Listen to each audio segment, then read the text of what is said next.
Ladies and gentlemen, welcome to this week's edition of One Nation Radio. I'm James Porter. Here with me, I have Rich Lotto. What's going on, man?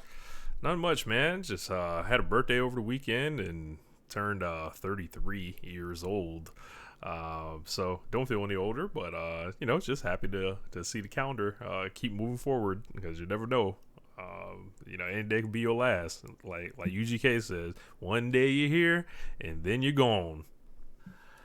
Yeah. So I'm only ask you one question. I just want a quick answer. Are you safe?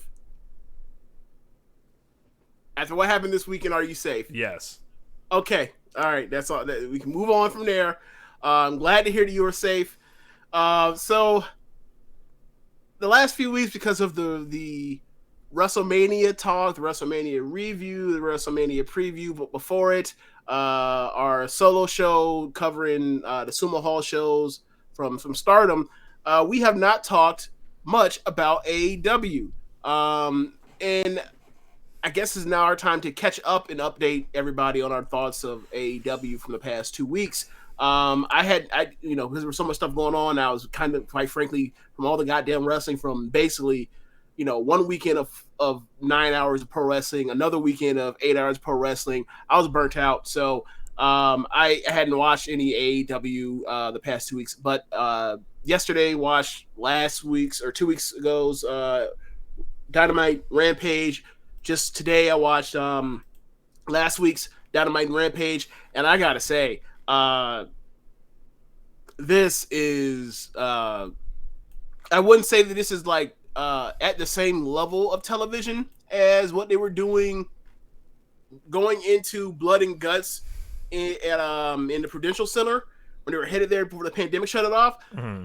But like maybe the notch right below it, like this is some of the best stretches AEW television like this 2 week stretch that I can remember. Like they have like rebounded quite nicely or transitioning out of pay-per-view into compelling television and progressing storylines forward and also giving killer matches at the same time.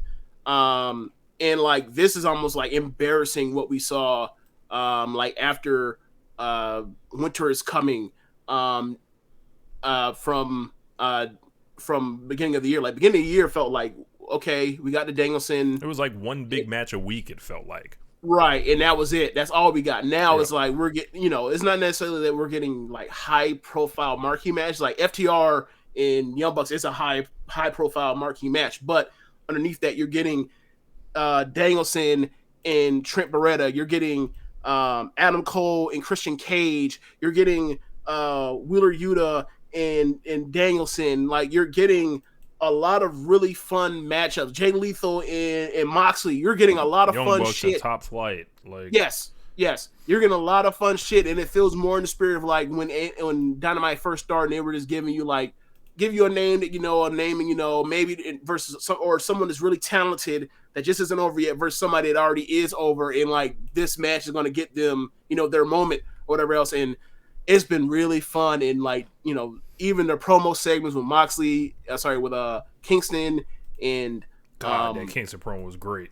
The last one, like like we gonna Kingston do this shit like JYD in New Orleans. Yeah, like the Kingston the Kingston and Santana and Ortiz stuff versus Jericho Appreciation Society. That's also been well done. The Warlord beating the fuck out of security and costing the Pinnacle members their matches that aren't MJF, and watch MJF like tried to figure out how he's gonna have to manipulate and massage all these egos that are now realizing that he's a fuck nigga. Like this is really damn good. And the stuff with Swerve, the thread of a new Pinnacle like possibly like coming into play. Yeah, the Swerve and Keith Lee versus Team Taz, that's been fun as well. Yeah, man, there's a lot of good stuff going on right now. Like even when people are kind of just doing something to just kind of keep their face in the game, like watching like not Death Triangle, but the House of the Black Throne just murder people at times. That's still fun. Like the way, dude, what Hangman straight bitching Adam Cole the last time we Yes, saw him. the championship celebration where they steal the belts and then they celebrate and then they get them back. Where they just were the babyface just punked the heels. That was great too. Like, yeah, it's been a lot of fun. It really has. Yeah, man. So I guess like let's take it from the from March 30th. We'll start. CM Punk and Max Caster. Max Caster comes off the rip with the Will Smith line. This was directly after the Oscars. I thought he fell short on this one. He did was it over eager. He used it. He used it it as in a setup bar. one. Yep, he used it as a setup bar instead of the punchline bar. Like, It's like, I'll slap you in the face like Will. No, man. Like, and like that should have been his second bar, and then he'd have been off to a much better start. Kids these days they ain't got no psychology. You know? That man maybe 1 year younger than me, but but yeah, I don't think he had the best rap verse that night, and then he just had an alright match with CM Punk. Especially compared to the shit he gave Samoa Joe, that killed. Bro, the one he did with Samoa Joe, it was like that's one of his better ones. Like light him up, smoke him, like open the pack, Yeah, like he gave him. Look, that man was like, "What they gonna give you in the match? Nothing. All right, I'm taking everything before this bitch." Yeah. He's like, I'm leaving here with something. Yes, I'm flying away. I'm leaving here with something. Indeed, so definitely, indeed. So after that, CM Punk was doing like the title belt pose. He's been doing this every once in a while. Shivani asked what that means. He asked the fans what it means. Punk says he doesn't know who this champ is going to be between Cole and Page, but he knows before his time is over in AEW, there's going to be more gray in his beard. There will be more scars on his head, but he will be the AEW World Champion at some point. I like how he asked the crowd, who had no way of answering this correctly in one like United Front.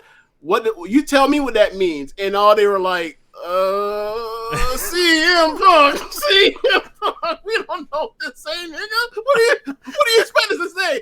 You want a title shot? You want the next title shot? The next big show? You want a title shot? The next big show? Like, what are we supposed to say to that, nigga? What are you doing? Yeah, it was just funny. I saw that crowd they were looking around like, CM Punk. When in doubt, just chant CM Punk. I mean, that has been the case for about 8 years now. Yeah. So after that, MJF was backstage with FTR, and and Mark Sterling was putting up pictures of Wardlow, saying, "Security, please watch out for this man." MJF says he does not exist, but the Pinnacle does. They're going to get some wins starting tonight with FTR. Dax Harwood came in and he told MJF he was their friend, but Wardlow's our friend as well. Then MJF immediately throws Wardlow under the bus. He says, I don't want to, I don't mean to talk, but, Wardlow be talking shit about y'all, So immediately, and he is obviously not genuine, completely inauthentic. It's MJF, pretty much. Yes. He asked them to put their hands in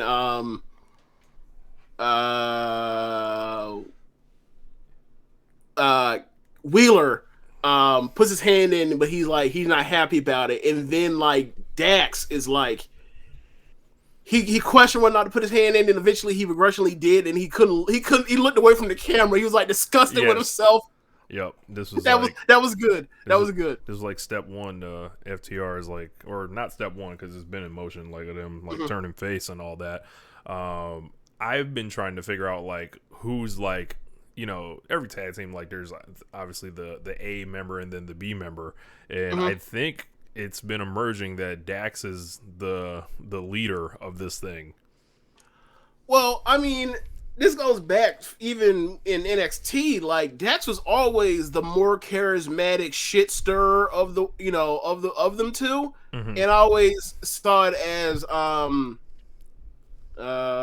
Wheeler was the one that was to me he was the better athlete, right? But they treat Dax as if he is the Nick Jackson, where singles matches is him. He's a singles specialist or single star that you send out. Same when they use Trent instead of Chuck Taylor. So maybe that's also like with what was been happening in singles matches, like that's more like coming to the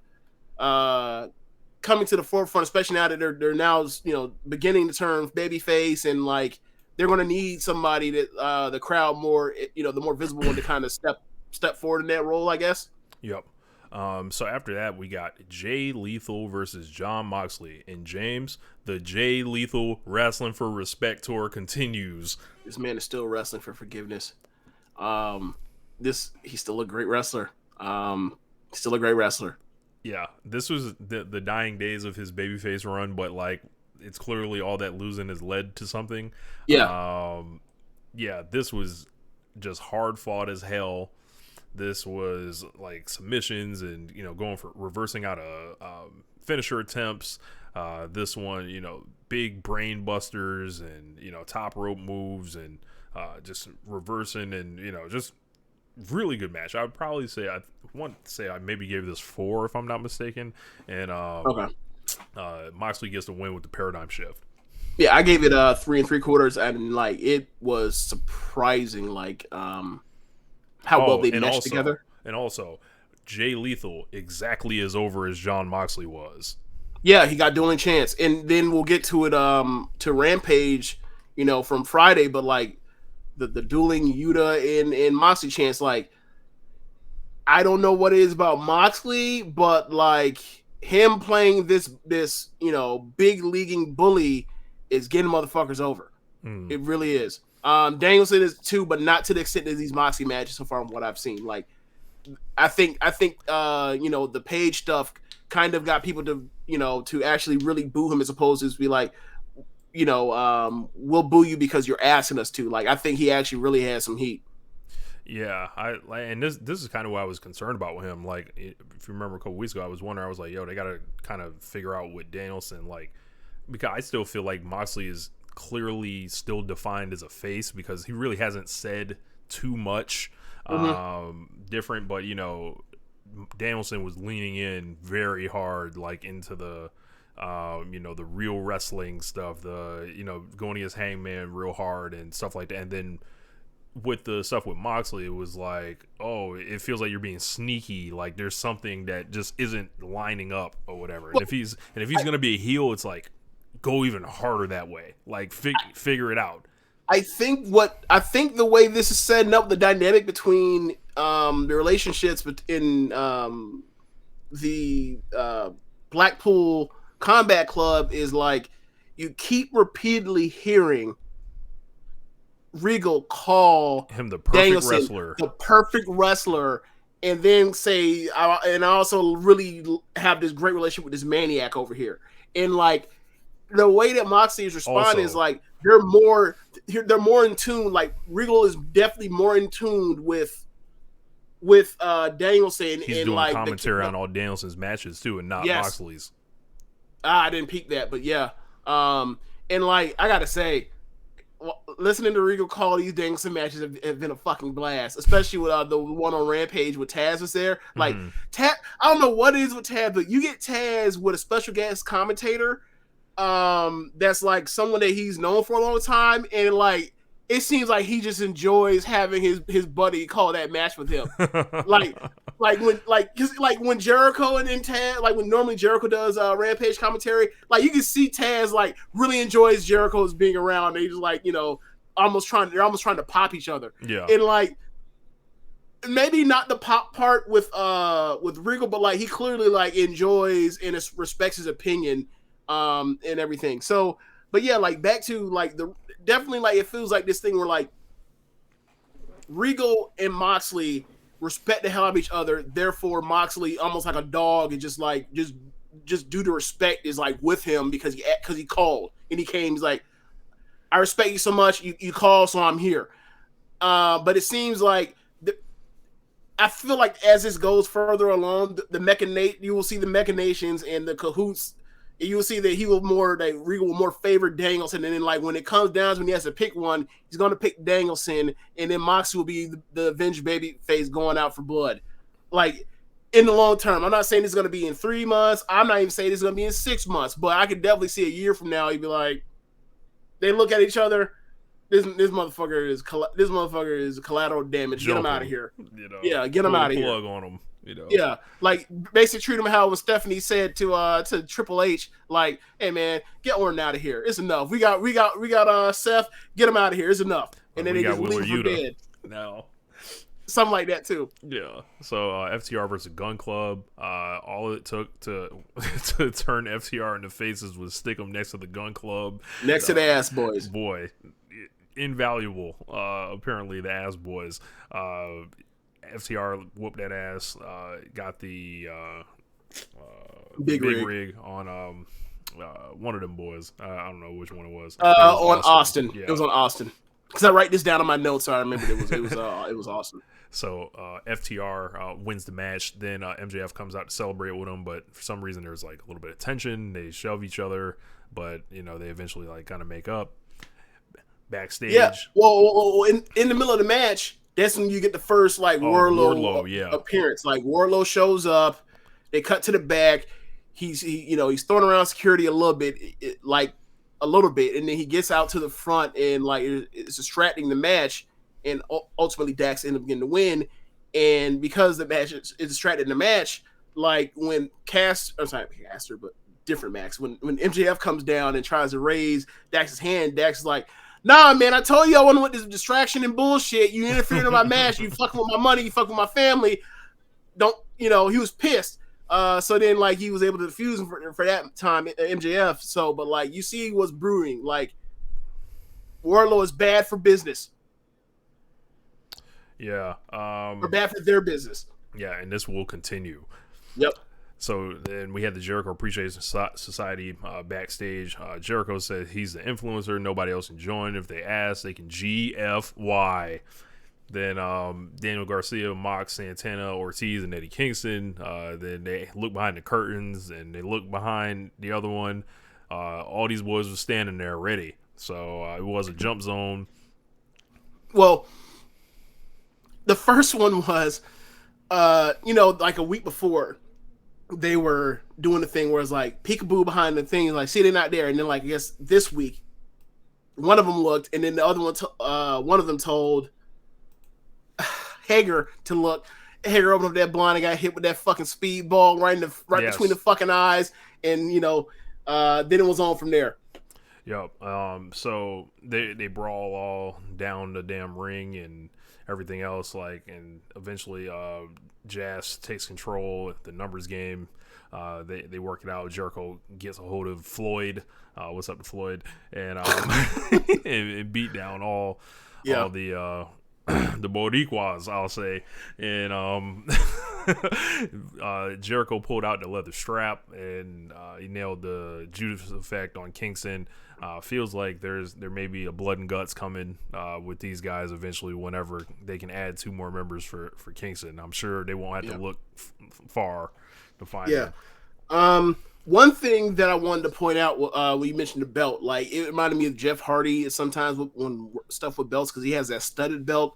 So it's like, when you get hit with that shit looks even more painful, and probably is more painful than like a regular belt. So it's like when he cracked him and Kingston made him face, I was like, God damn, oof, rough. Then we got Mark Sterling. He was backstage. He went with Jade. He's back there with Jade. Said he got Jade a great opponent for her 30th win, and he brings out the librarian. And then Jade is like insulted and like, what is this shit? And get cut the shit, Mark, for one. And then we gonna go with, you better get me somebody real, essentially. Then Mark says we'll go to option B, and he doesn't want to spit out the names, like, and essentially she tells him to say it with his chest, little nigga. Like, that's what she says. Essentially. And then he says Marina Shafir, and I feel like these were the seeds for the Jade babyface turn, which is on the way. I mean, she can do whatever she wants. She's over as hell, so it doesn't really matter. But it's easy. They just use Mark Sterling to, like, turn her or whatever, be like, oh, you don't believe in her, you trying to give me these setups, like, what, you don't think I can win? And then, like, she just keeps whatever. And yeah I think also, given what I saw with the Brit thing, like, it seems like maybe this is just that particular case, but it seems almost like if something gets over in the women's division, they're like, I ain't finna fuck around and change no dynamics, to fuck around and mess up the equation. Like, because Britt was getting baby faces, the hell out of here, Swallowed. and right, and it was like, why do you just turn her baby face already? And they just refused to do it. So it was like, maybe I'm thinking about that history of why I don't think that's what they're doing, but that could very well be it. Yeah, Either man. way, it's gonna work. Yeah. God bless Jade. Yeah, Brian, go ahead. We'll get to it, but like it seems to be a continuation of Jade versus that karate shit. So that's Yes. also Yes. I loved it, by the way. So up next we had Bryan Danielson versus Wheeler Yuta. This was also an awesome match. Like the rise of Wheeler Yuta continues. Danielson stomps him, gives him a pile driver, locks into submission. Bryan is pissed in this match. He's like, he can't believe the audacity of Wheeler Yuta. Yeah. Why don't you just roll over and die? Yep. So Danielson with another win. I'm trying to think, what did I give that match? I gave 4 flat stars. I really, yeah, I was like, I could swear that match is good as hell. Yep, 4 stars. Yep. Yeah. Danielson does something. We'll talk about it in the match on Rampage, but like he did something in that match. I was like, God, like he's even doing this, like protecting himself, and he's still fucking great. Like besides just the hand, the arm push, topes, and like the corner drop kicks or whatever else. Like he's even on his bumps, he's finding a way to give himself space to not jostle his head or fuck up his neck or anything like that. He's the best, just the best. Then we got Cole and Red Dragon. They have tapes on the championships. Red Dragon has the tag belts. Cole has the AEW title. They look like absolute geeks with these things. And Cole says the actual champions aren't here tonight because they weren't invited. And we took these titles essentially because Cole needs AEW or they need a new era to take control. Kyle O'Reilly said he sees the haters saying they don't have enough wins, but Kyle O'Reilly, just continues to talk more. Essentially says they're wicked. Everybody loves them.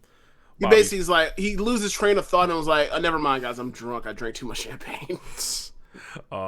Fish says he'll put their resume against anyone in the industry.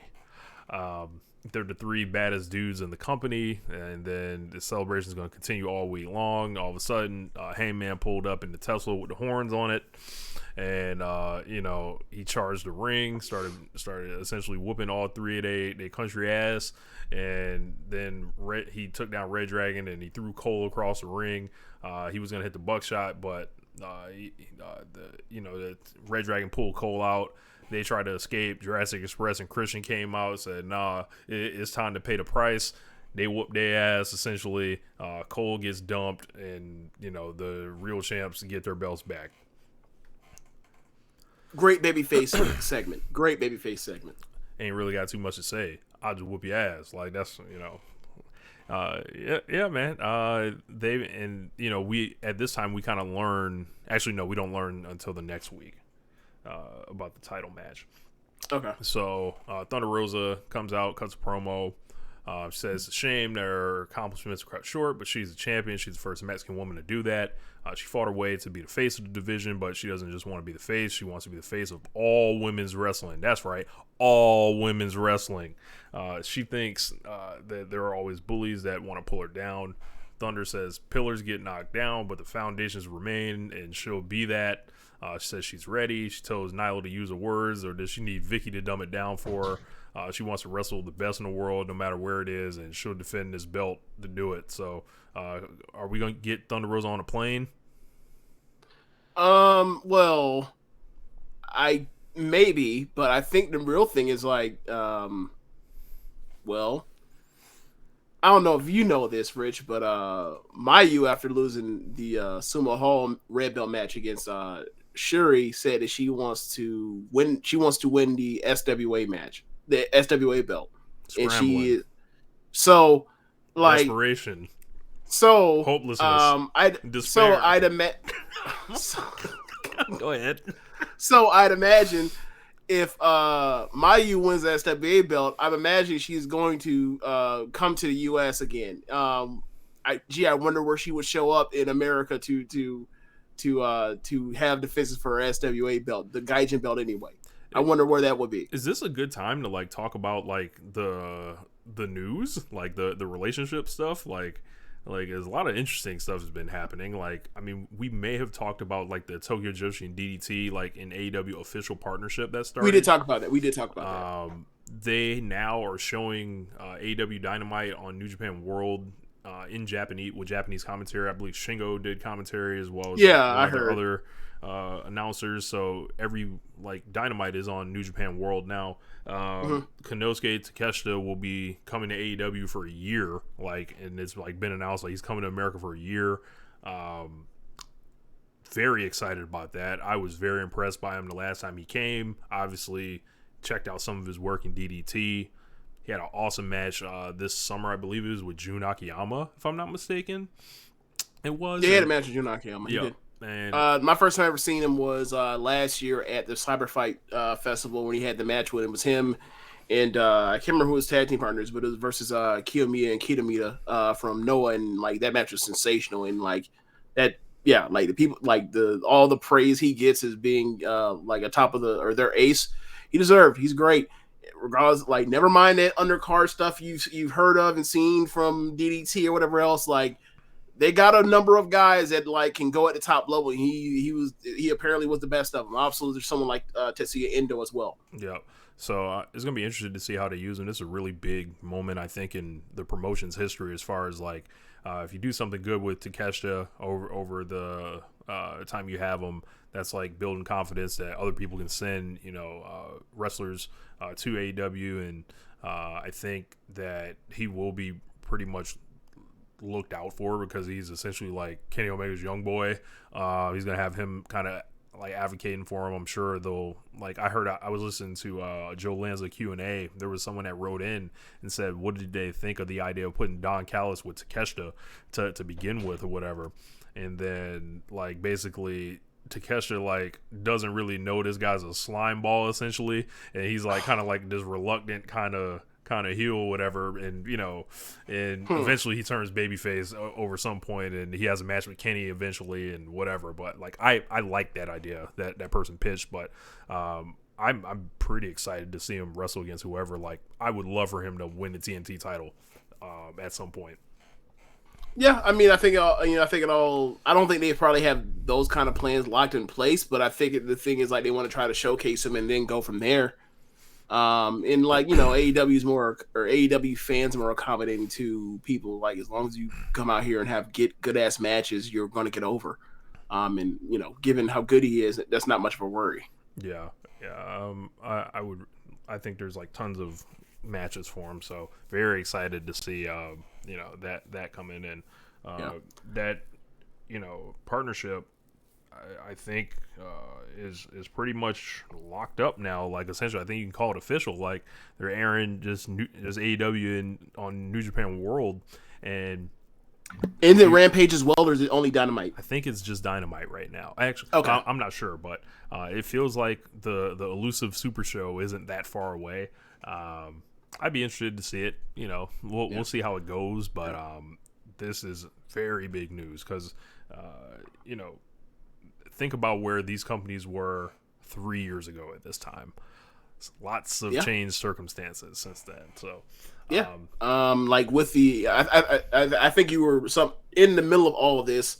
The word is like you're thinking of lowering down some of these restrictions from for in Japan for tourists to come and that kind of stuff, and New Japan is looking into getting visas for people for Best Super Juniors, which is going to be back in its traditional early summer time slot of like of June. So like you look around and then you see like how they're Stardom, and like it looks like they're about to make Mayu the SWA champion. It looks like we're about to start. It looks like we're about to get back to where we were in 2019, where like this shit was. We about to start maneuvering. Yeah. So it's gonna be real fun to see where this all ends up because like before the pandemic, like Tam and Mayu were going to go like they did a couple dates in California, but like they were going to come to Ring of Honor in some capacity. I think they were going to be a tag team or whatever else, but it just didn't work because the pandemic hit. But yeah, like with that, and also like some of the slots that are available for Best Super Juniors for AEW wrestlers and the G1 for AEW wrestlers, like there's a lot of stuff to do. Like it you got Minoru Suzuki over here as a Ring of Honor TV out. champion. Yeah, so like there's a lot of stuff. Like we're about to get Samoa Joe versus freaking Minoru Suzuki. That's gonna be jeez. Oh man. But look, Cody's in WWE, so a lot of great things happening God in major American pro wrestling. Made the right decision for him and his family. God bless him. A lot of big things. A lot of big things. So I think he had the Miz TV today. Oh, yeah. Anytime you can work with the Miz, you got to do it. I mean, they're close. They're close. So some say that they're similar. Both reality television shows. Smoking hot wives. Suits. The Suits. Aspirations beyond wrestling. I don't think I've ever heard like the Miz said he wants to run for like governor of Ohio. I don't think I've ever heard nothing like that though. This is true. Yeah. But yeah, I was gonna keep going, but I'll get off now. I don't. Yeah. We had the Bunny in an Owen Hart qualifying tournament match, and she had a mystery opponent, and it was Toni Storm. So Toni Storm makes her debut. Crowd goes wild when she comes out. Her and the Bunny have an alright match, and Toni Storm ends up getting the win. Crowd kind of dies during the match because they're kind of just watching at that point. Yeah, they were like, "Yo, why is Bunny like?" I don't think they were expecting her. I don't think they were expecting her like to get that much offense on Toni Storm. I don't know. Maybe I don't know what it was, but like the Bunny. They responded to Toni Storm's offense, but not much to the Bunnies.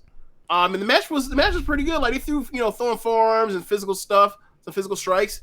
But ultimately at the end, Toni Storm got her out of there with the ground zero. So the original ground zero, not the one that they made her drop because like can't do power drivers in WWE. So that was fun. Yeah. So she had her like all new ring gear, new music, everything, and she had appeared in a Road to after that, said that she had considered retiring from wrestling, which was interesting. So pretty much saying how miserable she was, and but she thought she was like Owen Hart because she's gone all around the world, and obviously ties it into the tournament. So it'd be interesting to see how Toni Storm is used. I think she leaps ahead of a lot of people. She's essentially a lock to get pushed, I feel like. Yep. Even like in a way that I wouldn't have said about Ruby when she came in.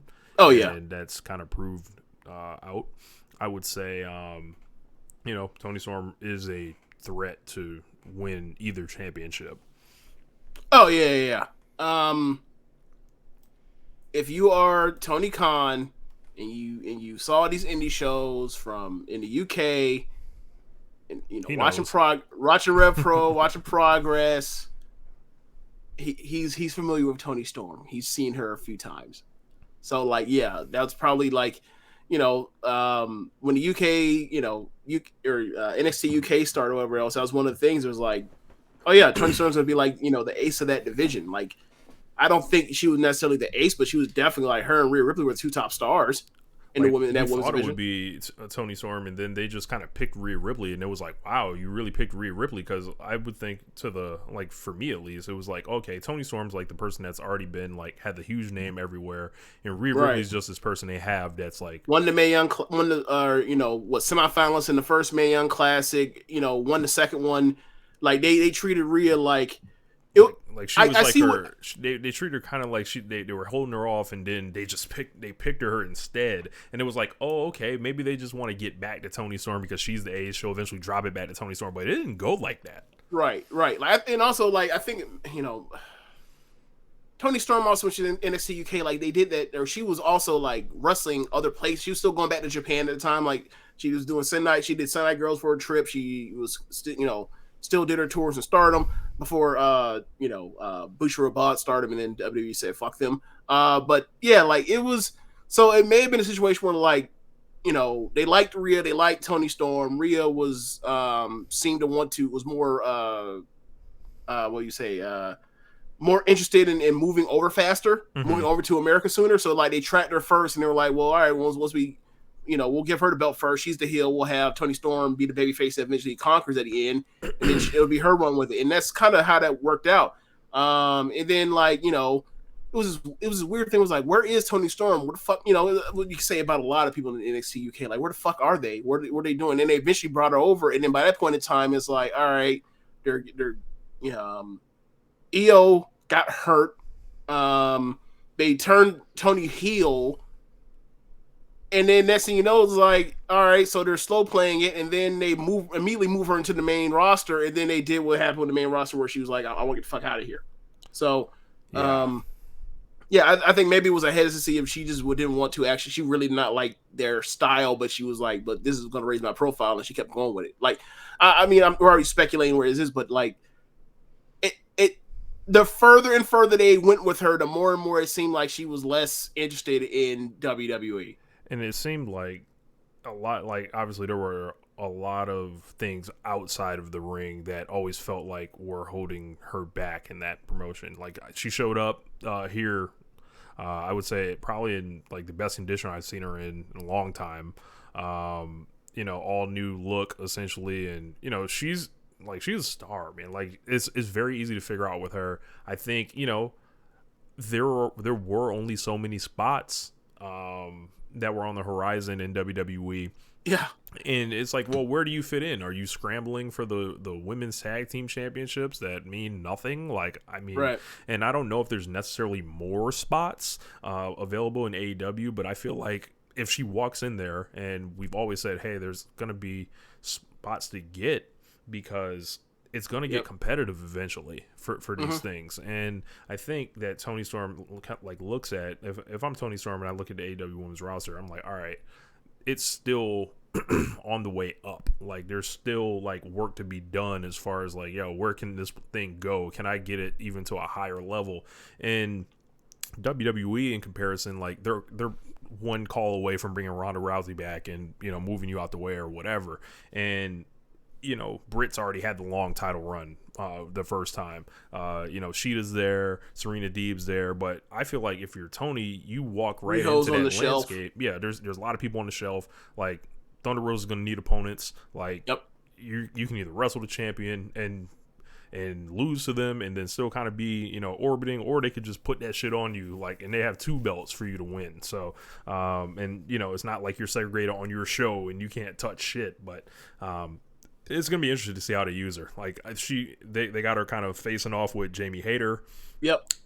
They know what they're doing with that matchup apparently. So a lot of people on the internet happy about that. Yeah, I saw that. I will keep it to the wrestling here. Yeah.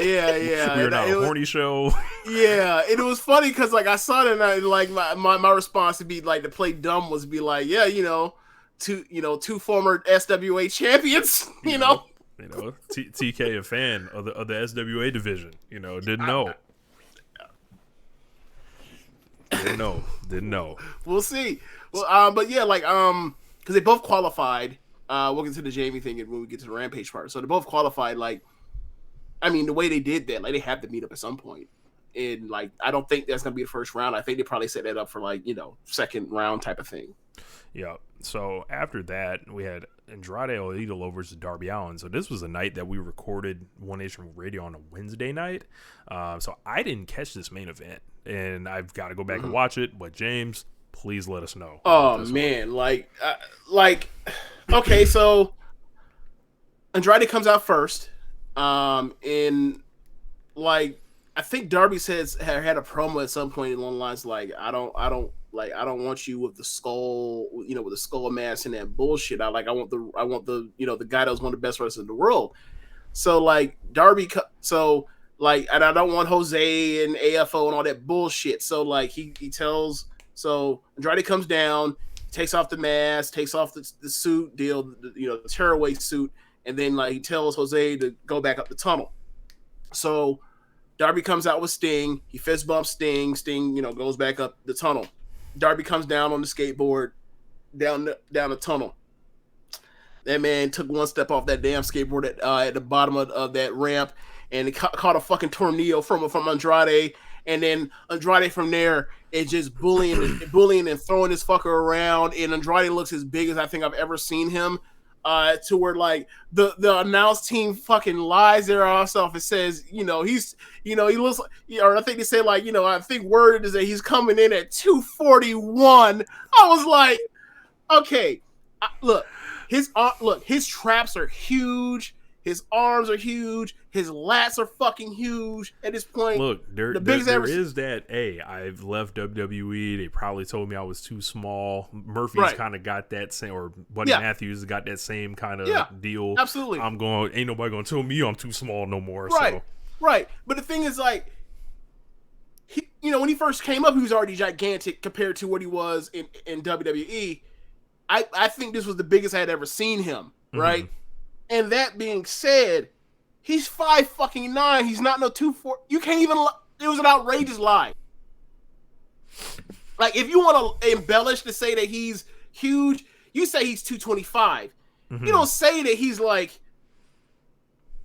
Sorry, who's 220? Who's 240? Bro, Hangman's like 220. He's built at 220. Yeah. That's my. You know what I'm saying? Build at 220. Like. I'll put it this way, right? Trying to think of somebody that's like, bro, most NFL running backs aren't even 240. You know what I mean? Right. Like, I understand that like Andrade might be as big as Dalvin, might be more muscular than Dalvin Cook, but Dalvin Cook ain't even nowhere approaching. And he's 5'11". He's not 5'9", right? So it's like this is an outrageous lie you're telling. Like, if you want to say he's 225, I'll be like, look, you can kayfabe that. 241 is like, nah, man, absolutely not. Yeah, 241. I'm trying to think of somebody in that range. Rich. When I get down and cut down and weight to where my abs show, I'm 245. Yeah. Well, no, I'm 6'4". Get the fuck out of here. Like, no. But anyway,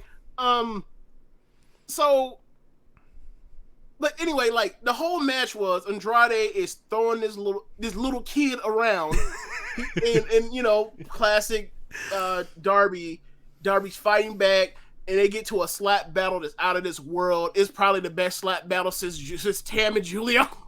they just paintbrushing the shit out of each other, and then Darby goes to fire up and hit him with a big charge, and Andrade outpaces that man, one of them Kenta slaps, and I was like, yes!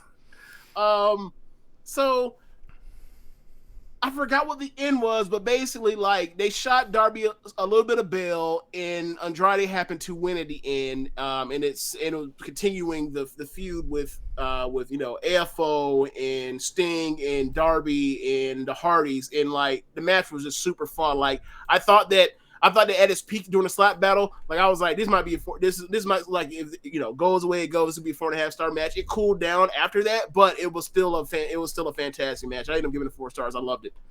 I want another match. I want a decisive finish. This was obviously this wasn't like a disaster of a finish, but like I want another match between them to settle it fully.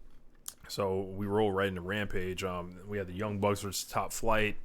Always a joy when these guys get together. I don't think they had their best match like together on this one. I think their last match that they had was even better than this one. It was.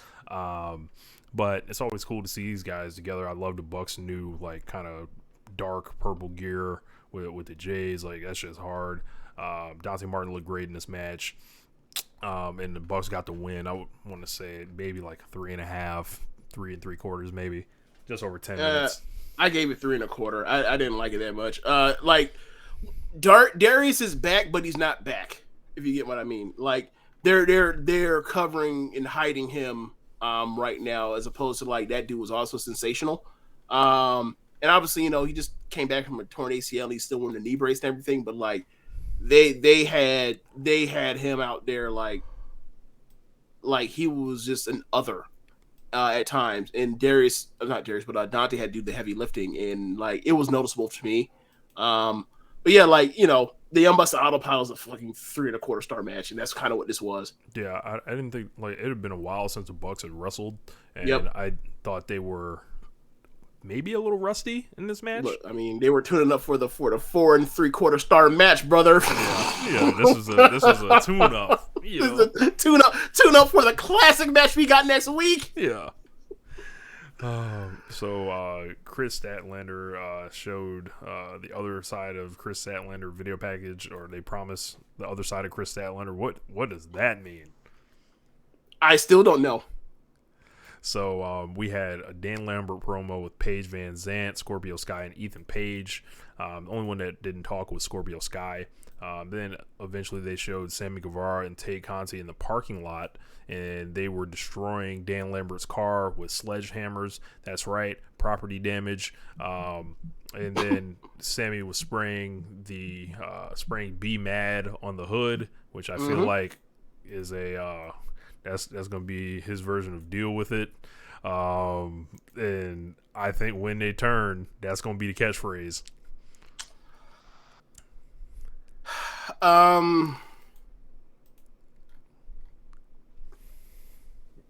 I thought American Top Team was based in Miami, right? Yes. Why would Dan Lambert care about you trashing his rental?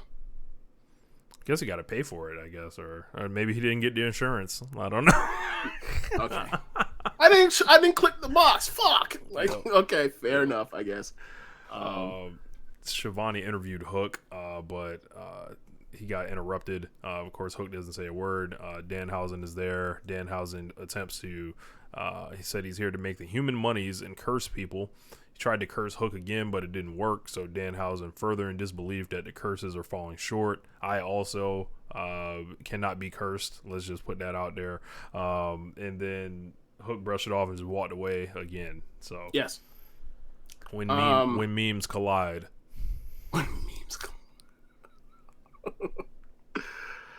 Yeah, I don't think Danhausen and Hook go together well. So like I get what they're going for. Like, Hook's too cool for curses. I get it. It doesn't. It's not actually funny. Yeah. I'm still waiting to laugh at Danhausen personally, but whatever. House Black take on Uno, Grayson, and Fuego del Sol. So helping out their masked brethren, even though Stu doesn't wear one. House Black. I saw a GIF of somebody kicking Fuego out of the air. I didn't catch this match.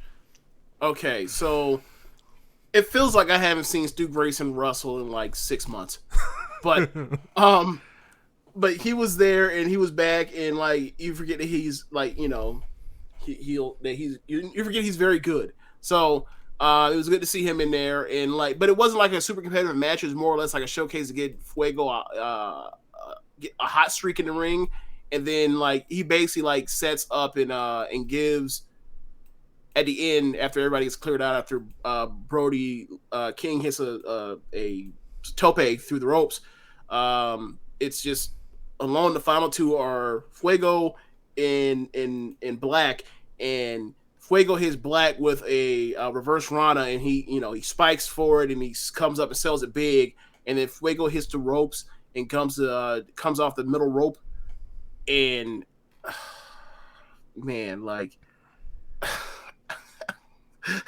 Malachi Black took his fucking head off with a black mask, and I stood up at my seat. Like I don't know what it is, but like I've really been enjoying the wrestling where that shit has made me shout out and stand up in my seat. He took his fucking head off, and Fuego like lands basically like on his back with his knees, with his legs, basically like folded underneath him. Mm-hmm. It was awesome, and he pinned him. I was like, what a great finish. And like, I need more Fuego del Sol being murdered by the House of Black. Like it's been great.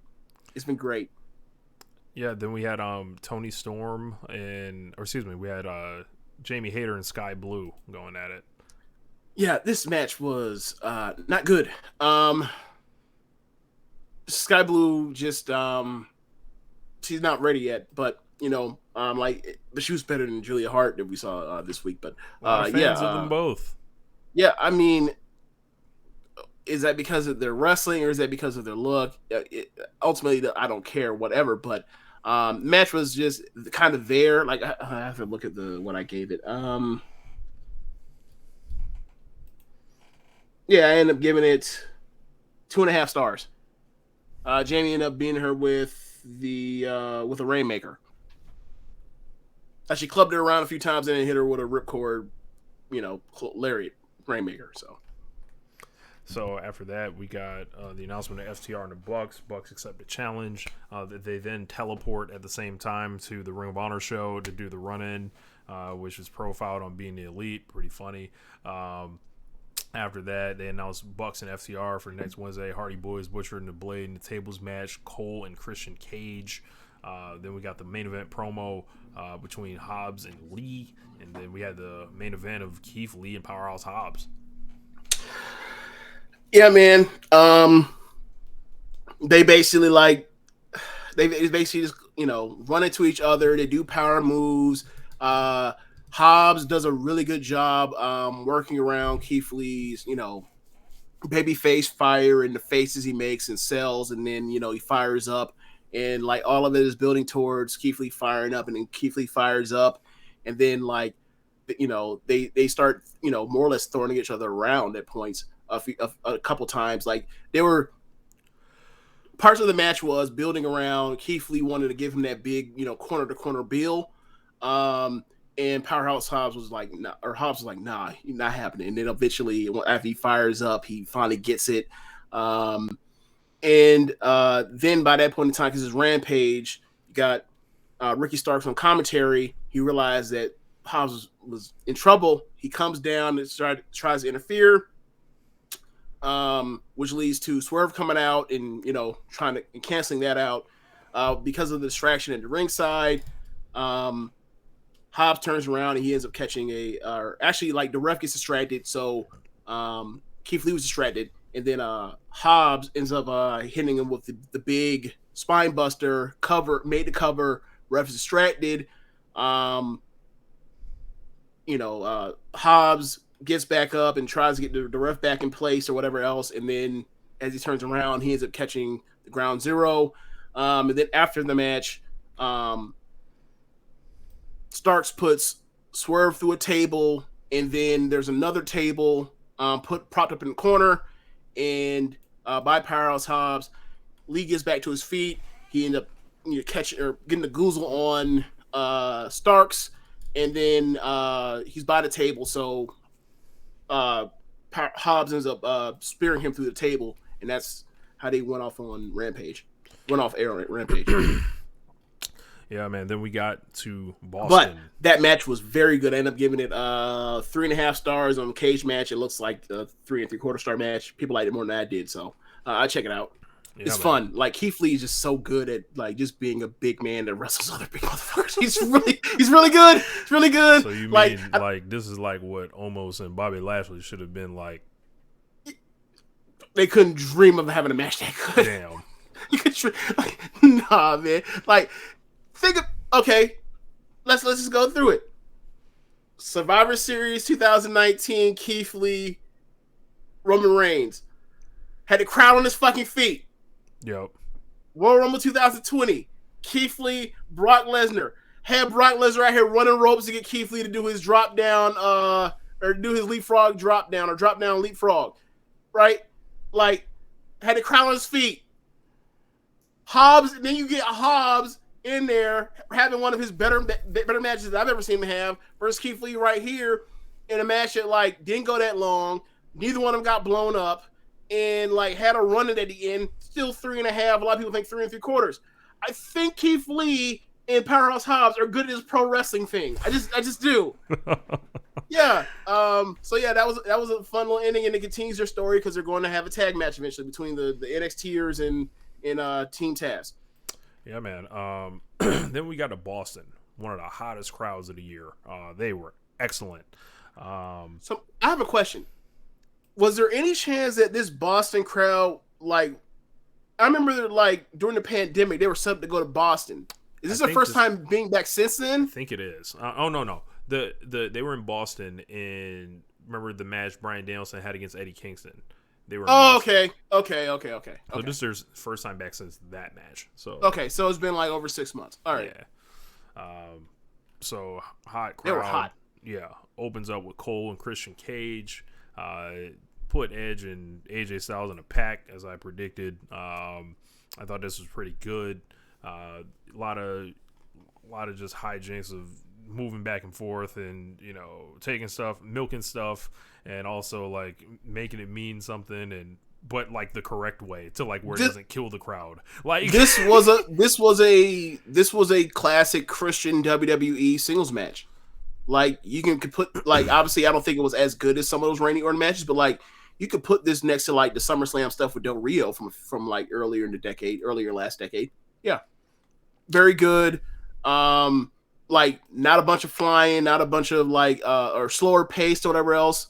Slower paced than most Christian matches, to be honest. But like like this was a match that like played towards the big moves and once like setting up towards like the big moves or the real momentum movers or changers in the matches, and like as they'll start coming out and they're ducking and escaping that stuff, like it was fun. I ended up giving it 3 3/4, and I was like, yo, like they're between last week's stuff I just watched, literally I watched it yesterday, and then this stuff I'm like, I know what's on the main event of this. Like I know I heard this match. I heard the main event was class. Like yo, they're on a really good run of like hot ass wrestling matches that like they just weren't on for a while. Like I'm glad this is turned around. yeah, like we were talking about the slow start they had. Well, not no more. Yeah, at the beginning of the year, like that pay-per-view changed everything. They if there was one minor complaint I had about the match, I would probably say the need to like if Cole's like going in there and about to fight Hangman, he needs to go over Christian harder. He doesn't even need to cheat to beat Christian. They don't need to do the shit where he turns into a dummy and forgets to lower his knee pad or whatever to make sure Christian can kick out of his finish and stuff like that. It's like no man, just like be more definitive, I think, in the win, but I guess it's just I think feel the need to protect. They feel the need to protect Christian for whatever reason. I don't know if it's about protecting Christian as much as that's just what Adam Cole does. Like like when he's a heel, he just doesn't he doesn't beat people like that are even close to his level clean. Like I think he's obviously he's a CZW guy. That's why he does so many death matches. Mm-hmm. But like I think he has that mentality in his matches. You look at it like from what I've seen of him is over the last 6 or 5 years or whatever, is like it unless it's like somebody he's just on a whole nother level, then he's just not going to beat clean when he's a heel. Like he does not. He also wrestles that way to try to shine babyface in that way. Like I think it can get frustrating at times, but like him giving somebody a low blow and then like kneeing the back of their head off, like I mean that's pretty low on the offense of the kind of the offenses I've seen Adam Cole and the lengths I've seen Adam Cole go to cheat in a match to win. So like it didn't really bother me. For AEW, I get it, but for Adam Cole, that's kind of light. So Hangman came out after the match, rolls in the ring, straight bitches Adam Cole. Like this is like the Hangman. I'm like hell yeah, like pump my fist rooting for, like shoves him in the face, basically says he's gonna whoop his ass, get his affairs in order. That was almost like, hey man, put your nuts on the table or whatever right now. Like yeah, this was awesome. Crowd goes insane for Hangman when he comes out, and we're set for a Texas Death Match next week. So a match that Heyman was kind of afraid of and hesitant about. He's gained confidence in it, and now is using this to torture somebody. So he's going to beat the shit out of Cole again. Yep. Yep. This is all part of the program. Like Adam Cole came in and said, I'm going to help put this fucker over. Yep.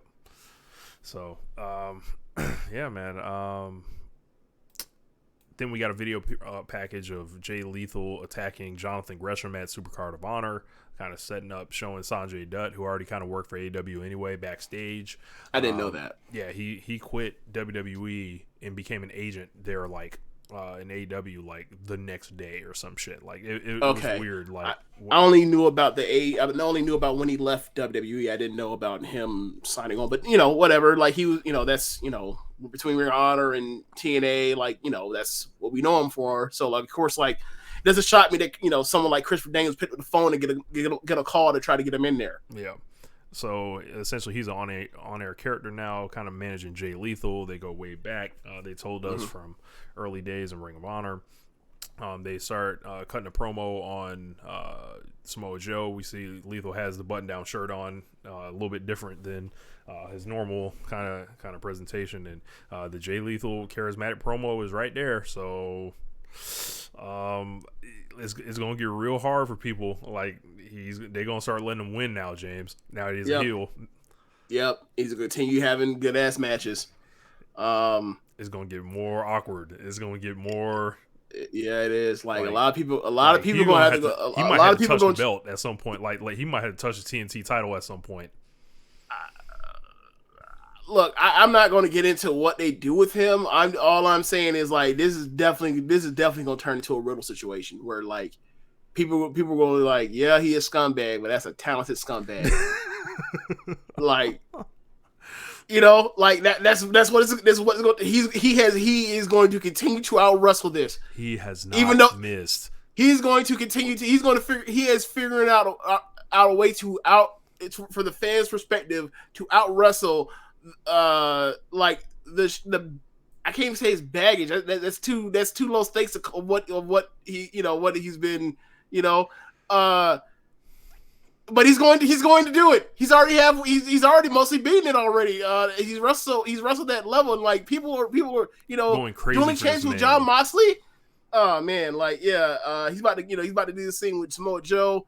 Yeah, man, like there are gonna be a lot of people that is gonna pretend that shit never happened. Gonna be a lot of them. Yep. It is gonna happen. It's gonna happen like over the next few months. Yeah, I can already see it happen. I mean, it's already started to happen, right? Like this is why people were like, why they even let him in? Like it's gonna get. I think people knew. It's not even gonna get louder on that side. It's gonna get louder in the people going hard for him side as well, and it's gonna be like, which is like, why? Why? Like they see him as an accused, even though he's the one that's being accused. He's wrestled so good. He wrestles too good. There's no way he could have done that. What? What kind of sense does that make? Sit your dumb ass down. It's gonna get real loud and real stupid. I'm gonna just kind of watch the guy and evaluate his wrestling, and I ain't rooting for him. Yeah. I look. He had a good ass match. Look, the end. Look, I will keep saying that the respect tour rolls on. Like that's yeah. That's all I got. Like like that shit's a mess. That shit is a mess. Owen Hart qualifier. We got Samoa Joe against Max Caster. This ruled, I thought. Obviously the rap verse we mentioned earlier with Caster, probably one of his best ones in the promotion. Just like line after line of just slick stuff and like just all the timing and everything, kind of just working out right, falling into place for him.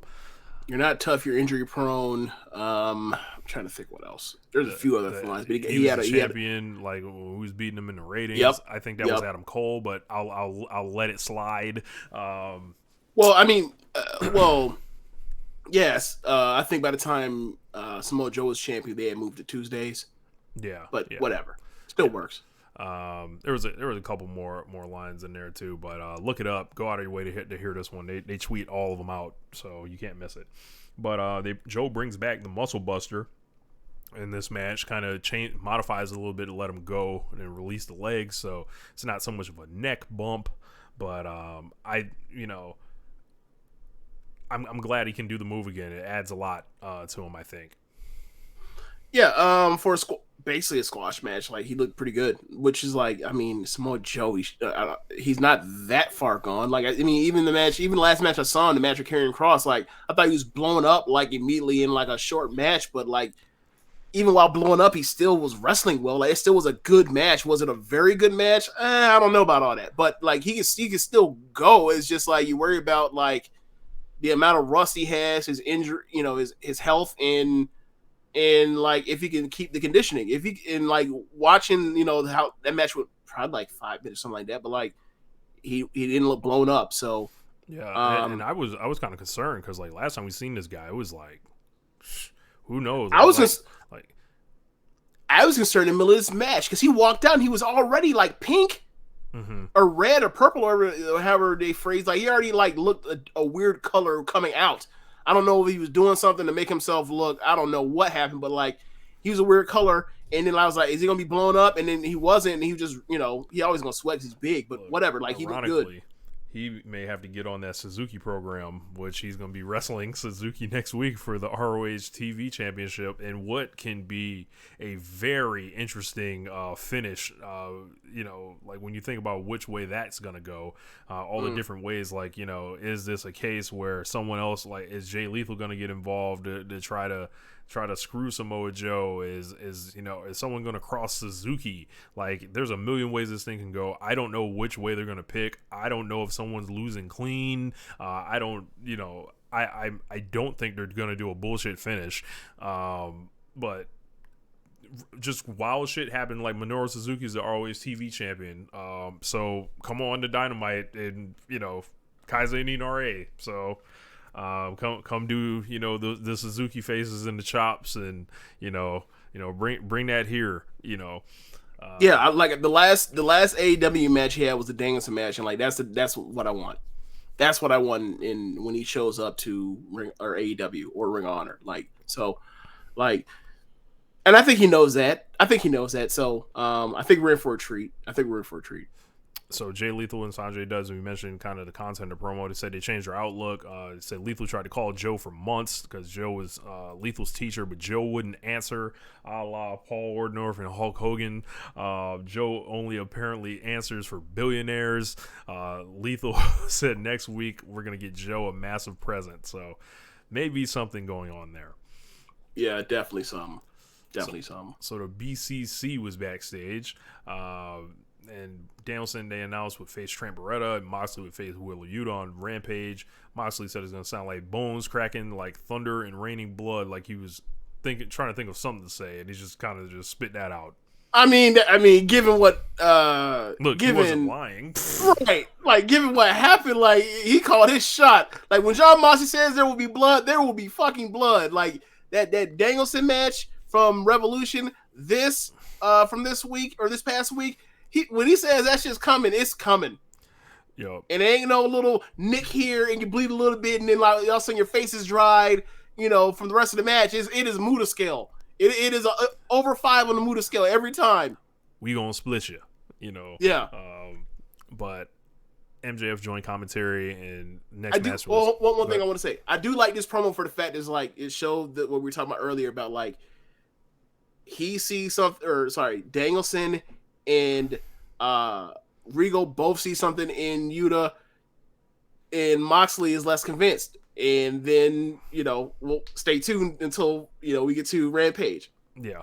Shawn Dean taking on Shawn Spears. Spears was beating his ass, hit him with like the C4. He did some sick move. It was like a made in Japan like neck breaker. I was like, what the fuck is this? I was like, this can't be the guy that everybody tells me is just this terrible wrestler that just never needs to appear on television. This can't be the same guy, right? But apparently this all happened. MJF was on commentary. Wardlow appeared backstage, and my God, Wardlow started powering through these geeks like just easy. Just get them out the way. Finish these boys. Walking, stomping on the way to the ring. The whole crowd was doing the Wardlow chants in the goddamn in the Goldberg cadence. And, yep. It's Wardlow season in this bitch. so shout out to Dan Coffin, but yeah, man, he basically just basically pulled up, and the distraction was enough for Shawn Dean to roll up Spears for the win. So Shawn Dean continues to own the pinnacle in 2020. 2-0, undefeated. So he's gonna be facing MJF next week. We'll see if the streak rolls on. Who knows?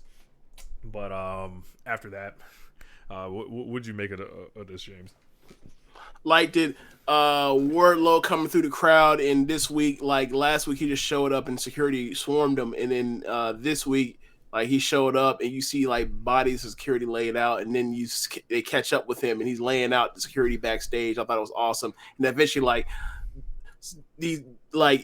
the Olympic the National Olympic team security guys showed up. They were all like 6'6", showed up and stopped them, and he just stopped there. But eventually he gonna whoop their ass too. And when he does, I already got a meme saved up.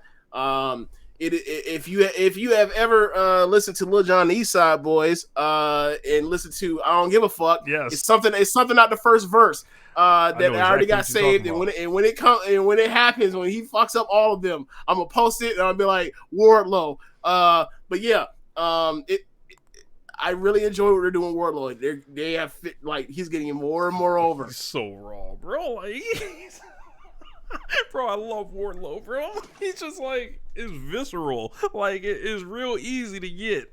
You know, I'm not looking for the 5-star matches with Wardlow, but he'll give us some 4-star performances, maybe. Yes. But he's like full of intensity, full of big dumb jock energy. Yes. Just strong. Like, he's that big, bro. Like, He basically, like, with him, Hobbs, Keith Lee, Luchasaurus, when Luchasaurus does single stuff, like, they're the big guys. Like, so it's going to be, so for them to, so Joe's here now is like, when they're going to get together and they have their things, like, look out for it over else. And, like, those are the guys that are going to be able to do the power moves and all that kind of stuff, where other guys, like, in the roster, that's not their forte. So, like, because of what the house style kind of is, because of the makeup of the roster, like, he stands out even more. Like, that's the importance of having diversity in your roster as opposed to having, like, a bunch of guys that are all ex-football players. Right. So after that, they showed the video of Kingston Santana and Ortiz beating down the Jericho Appreciation Society backstage. Eddie Kingston threw a whole fucking monitor at this man. That shit was hilarious. Yeah, and Jericho, like, obviously they knew it was double doors with like the thing behind, so like he's clearly just aiming for that, but like Jericho was like running to try to avoid the TV. Fools. That was funny. Fools. It is like, so where you like the whole time you're like, so where's Hager? Hager's got the getaway car, and then like Jericho, I don't know because they're playing on Jericho's age or whatnot, but like everybody else gets in. Hager like gets out of the driver's seat, puts it in park, and gets out the driver's seat, and opens the back door so Jericho just like dive in, and then he closes the door right off. It's just so goofy, so goofy. It's fun. Then we got a fucking excellent promo by Eddie Kingston, just like so intense that like he didn't even really on site. Yeah, he was like, it's on site basically. That means if I see and then you he had to explain to these white people what on site meant. Yes. If I see you with your wife, it's on. I see you with your kids, it's on. And then he said JL's gonna bring the fight, or they challenged him to a 6-man. He said we're gonna beat the shit out of you. We're gonna fuck you up, bitch, and it's gonna be Butch Reed and Junkyard Dog style in New Orleans. Like, and I popped. I was like, man, what a great promo. Then after that, we had a video package with Hook shrugging off the curse again. Okay, so after the second time I seen it, it was like, this is why I was like, yeah, man, like, you done it once is good enough. Like, the backstage promo the second time, okay, now, like, leave it alone. Like, I don't want to see this every single week. What good? Like, unless he's going to eventually like slam Danhausen on his shit, which I don't know if he can yet because of his foot. Then like, there's no purpose of doing this. Like, because eventually he's gonna like, why wouldn't Hook be annoyed by this dude's presence because he keeps running up on him over and over and over. So Jade and Mark Sterling came out and she introduced the baddie section. So yes. She's basically picking out women. And the cameraman made sure to cut out that dude that actually was a part of the baddie section because of sexism. Yep. Can't believe that. The guy chosen as a baddie, yes. Jay put him on Twitter, took a picture with him. And Yeah. because the cameraman cut off the dude, like, I forgot who was on commentary. It was like, yeah, those are nice looking women, but it's like, yeah, but they cut off that one dude. And then what would you have said? Then what would you have said, Ross or Shivani or whoever else was on commentary, Excalibur? What would you have said then? Hey man, I'm a fan of the baddie section. I hope it increases. Can we get a couple Yes, rows of the baddie yes. section? Can we get like It's 3 or 4 sections of the it's baddie section? how about a whole stadium? Who you telling?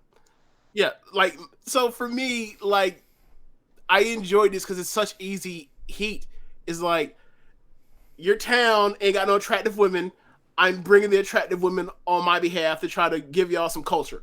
Like, I love it. Well, no, She can do this every single week. She's picking people out of the town. I know that, but that's not how she's presenting it. Obviously, she's getting local. She's not flying them in. Yeah. But the way they're presented is like, yeah, y'all town ain't got no attractive women, so I have, I have brought some, or y'all, there's none of these shows that y'all got out of your city, so I'm bringing them. Like, either way, it's still the great heat. It's like, yeah, like, y'all dudes can't pull nothing. That's like, I love it. It's funny. It's great. It's funny. She was getting cheered during this shit, so like it was like I'd have cheered her. I love it. yeah. It's great. So Like, I feel like looking back in retrospect, maybe I'm looking at it through the prism of time has passed, or I'm recently biased, but like, how did Jade not make it for? How do we not think of, or do you feel like we omitted her for Gimmick of the Year last year for that bitch? I think she'll be a stronger candidate this year. I feel like it's stronger this year, but like, I'm wondering if like maybe we overlooked her last year. I don't know, but She says she's definitely up front this year. That She bitch is a thing. She says she was tired of It's all these real. MMA people entering wrestling, and so got am popped. I, Jade. So am They got I. popped. I'm tired of all this shit. If y'all want to do MMA so bad, get y'all ass back in the cage. Go fight. I don't give a fuck. I came to see people pro wrestle. Like, I don't care about all your your bullshit that you're doing in your matches. No, man. It's just boring. Like, fuck all that. Exactly what Jade said. We don't have no time for that MMA shit. Like, nah, get them out of here. And she basically tied it into, said Shafir may be a problem, but Jade is a problem solver. So, yeah, get that shit, made that shit, go get it like the Red Cross. Pandering. I love it. Hardy's versus the Butcher and the Blade in the tables match. And James, we warned him. Matt Hardy is done. Done. Repeat that? Matt Hardy is done. Look, man. He has nothing left. He has nothing left to That give man us. has gave his body to this business. He has nothing left to give us. It is over. He can't move. He just can't. You watch him. He can't move. And like, he's doing spots in like, obviously there's some selling involved, but it looks like it's hurting him to do stuff. Like when he was doing the leg drop through the table, it looked like it hurt him. Yes, he and then he's supposed to do he was taking crazy bumps all in this match. It was like that one.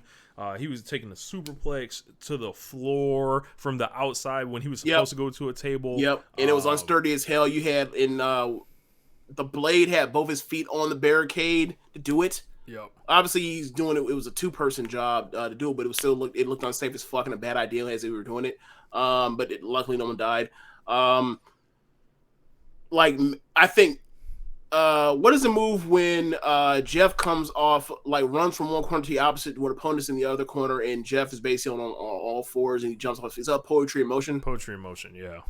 They did a poetry in motion on the floor to one of them on the barricade, and Jeff slipped off his back, and I don't know if because Jeff slipped off his back or if Matt just buckled underneath the pressure because he can't do this anymore.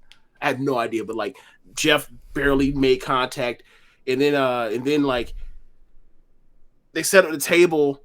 They set up both tables on the floor, and then set up the ladder, and then Jeff does a swanton off the top of the ladder, and Matt seemed needed also the help of Bryce Remsburg to hold the ladder in place so Jeff could get to the top and swanton off. And I was like, yo, I maybe sad is too strong of a word, but like this is definitely the end, or should be.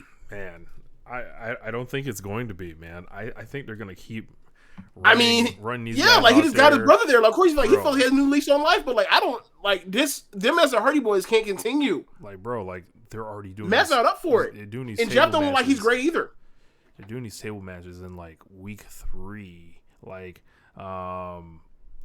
they, I don't know if it's a case of where like they can't do anything else, but it seems like doing this fast, it feels like it's within their first 5 matches. It's like, bro, it's a complete like, yo, I'm struggling with the words to describe it, but it's like It was a tables match, and it was it's like a parody of itself. Like it's like maybe a parody of what you know the Hardys for. It's like, oh, they're here to just fall through shit. Like, and it's just like, we knew that, but it was just like, damn, they didn't have nothing else to offer. We went straight to the whatever. And we know both of these guys are creative. We know they can come up with new stuff, but like, I'm not into the Jinko jeans and the 1999 shirt anymore. Maybe if they get up higher on the card and they wrestle better tag teams or more over tag teams, it'll change. But man, like this was not a good match. I gave it 2.5 stars. It wasn't a good match, and it's a tables match. They had a motherfucker at the end finish with a swanton bomb through tables on the floor. And this is before you get to everyone kind of not understanding like how the match worked, and I don't think that helped either. That definitely didn't help. Like as a viewer, I felt like I knew what was going on because that's how I would assume table matches go. Like, oh, every single person has to go through it, but like the commentary would have made you think that Jeff Hardy was eliminated and he needed to leave. That's or what something. I thought. But that's what I thought because I was like, wait, so why is Jeff Hardy like? How is Jeff Hardy, who just got eliminated, if that's the case, like also eliminating somebody that's eligible? That makes no sense. But then I guess there's no rules in the match, and you can just do whatever. So I don't. Yeah, even if there were no rules in the match, if you're eliminated, you can't eliminate somebody. Got to be eligible to throw somebody out the table, or throw somebody through a table. Right. So I don't know. They should have did better with that. So yeah. You're definitely right. The commentary did not help this match. But after that, we had Christian's Cage backstage with Jungle Boy and Luchasaurus. Christian was frustrated, threw his water bottle, stormed off. Jungle Boy issued the challenge to Red Dragon, told them they hadn't earned a match, but since they keep getting involved, they'll challenge them to a match, and my championship switch belt, or my championship switch buzzer is going off, and I think Red Dragon needs to have a great match in winning this. Oh, they have great matches. Jungle Boy, Luchasaurus, and Red Dragon. They'll be fine. Because, like, I think Jurassic Express has been awesome in the matches, but, like, bro, like, FTR is, like, on a streak of a lifetime right now. You'll never be above the Bucks, and then it seems like they're the number 3 team, like, right now, so I guess it's time to do the switch. Maybe they're interested in going towards, a trios or singles run. I mean, I feel like a lot of stuff is like between Christian and Jurassic Express and Undisputed and LAX and Kingston and the British. I'm saying British. The Blackpool Combat Club. Like you've seen all these trios things trying to kind of like it's glowing. It's glowing again. Whereas like one of these fucking trios things that happen is like, obviously they're still waiting on Omega, but it's like I don't know how is y'all really gonna wait this long? Okay. But yeah, like I think that's they lose the titles and then like that's what you kind of focus on with them is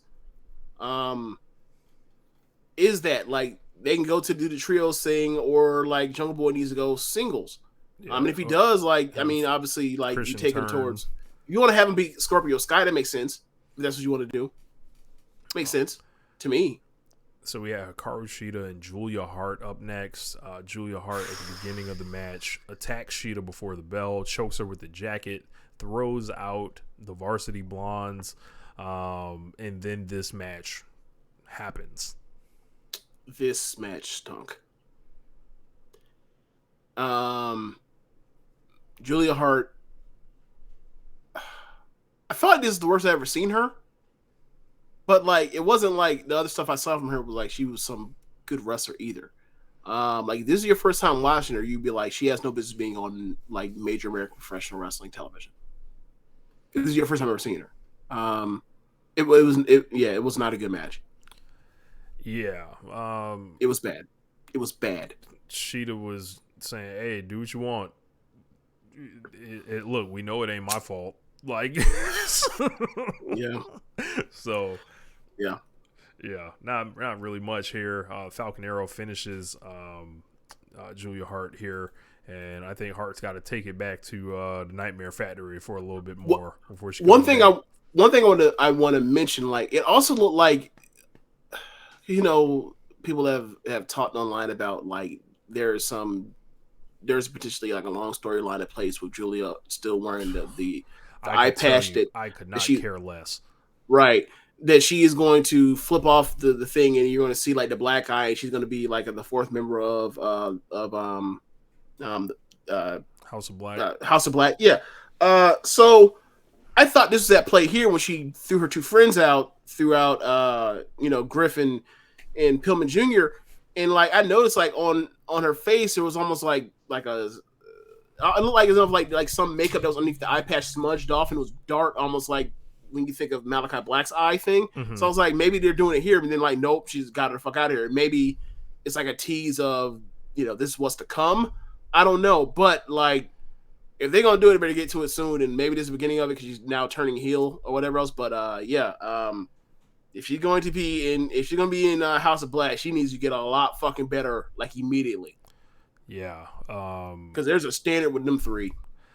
Yeah, I think people are really into the idea of like putting the cute blonde little girl with the dark, thing. It's like we've seen this story before. Like we've seen Alexa Bliss be corrupted into this fiend shit. Like this is like I have zero interest in this. Like negative. Like I hope they drop that shit, forget about it, and never happens. Like unplug that shit like the Nightmare Collective. Like I don't give a fuck. Like I don't.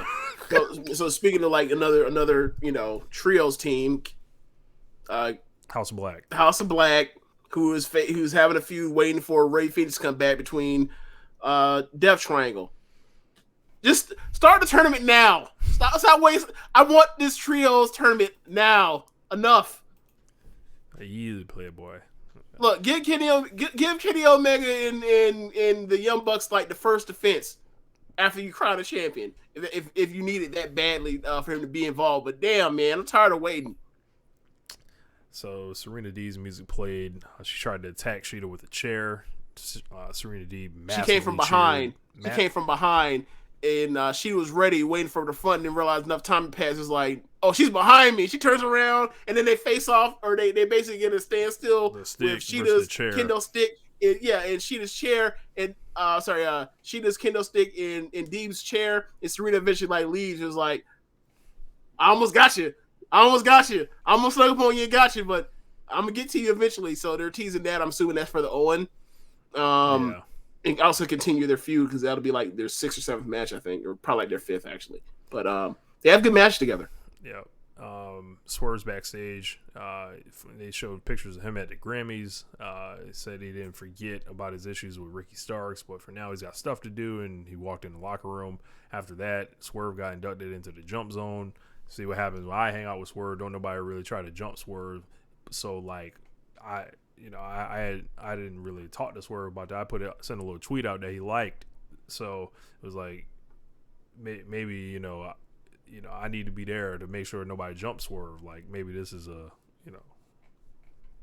But after that, Lee's in there too to watch his back. Keith Lee can watch his back. I'm sure he's a lot more trained than I am. So they do the big brawl in the locker room. Lee hits Hobbs with a pounce through the wall, of course. And this kind of foreshadows the tag team match that gets made. It's going to be their Dynamite or Swerve's Dynamite debut, and they're bringing this feud to Dynamite. It's been cooking on Rampage for about a month now, so yeah, time to bring it over. And now okay. I think the bump through the put up drywall looked bad, but whatever. Yeah. So Rampage lineup: Moxley and Wheeler Yuta, Bryan Danielson, Trent Beretta, Red Velvet, Willow Nightingale, and Swerve versus QT. So after that, they announced the Dynamite lineup. Next week is going to be Jungle Boy and Luchasaurus against Red Dragon. They're doing the 6-man with Kingston, Santana, and Ortiz against Jericho Appreciation Society. Rampage, Hangman Page versus Cole in the Texas Death Match. Battle of the Belts, Thunder Rosa versus Nyla Rose. And then I wish I would have just tried to announce that as fast as Excalibur does. Oh, yeah, he was zooming through that thing. So Rampage, next or Wednesdays is in New Orleans, and then Fridays Rampage is in Garland, Texas, right? Okay, yeah. Where is Battle of the Belts? Battle of the Belts, I do not know. Okay, I'll find it real quick. So they bring out our longtime ROH ring announcer Bobby Cruz, and he does the introductions. And it is time for FTR versus the Young Bucks 2. The roles are switched is for the ROH Tag Team Championships and the AAA Tag Team Championships. And feels like the crowd's on fire. Everyone expected a classic. We got one. I like this more than their other match. I think I'm about a quarter star higher on it than that one.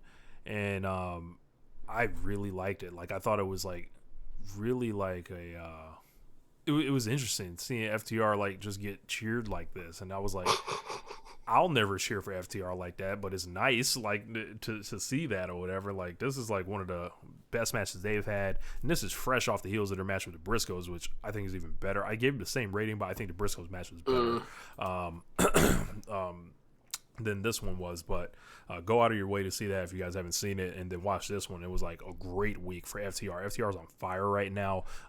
They've took the stuff with the Dax Harwood singles matches, the stuff they did with Moxley and Punk, the Briscoes match. They're in a zone that they've never been in any point in this company, and it seems like they're anywhere.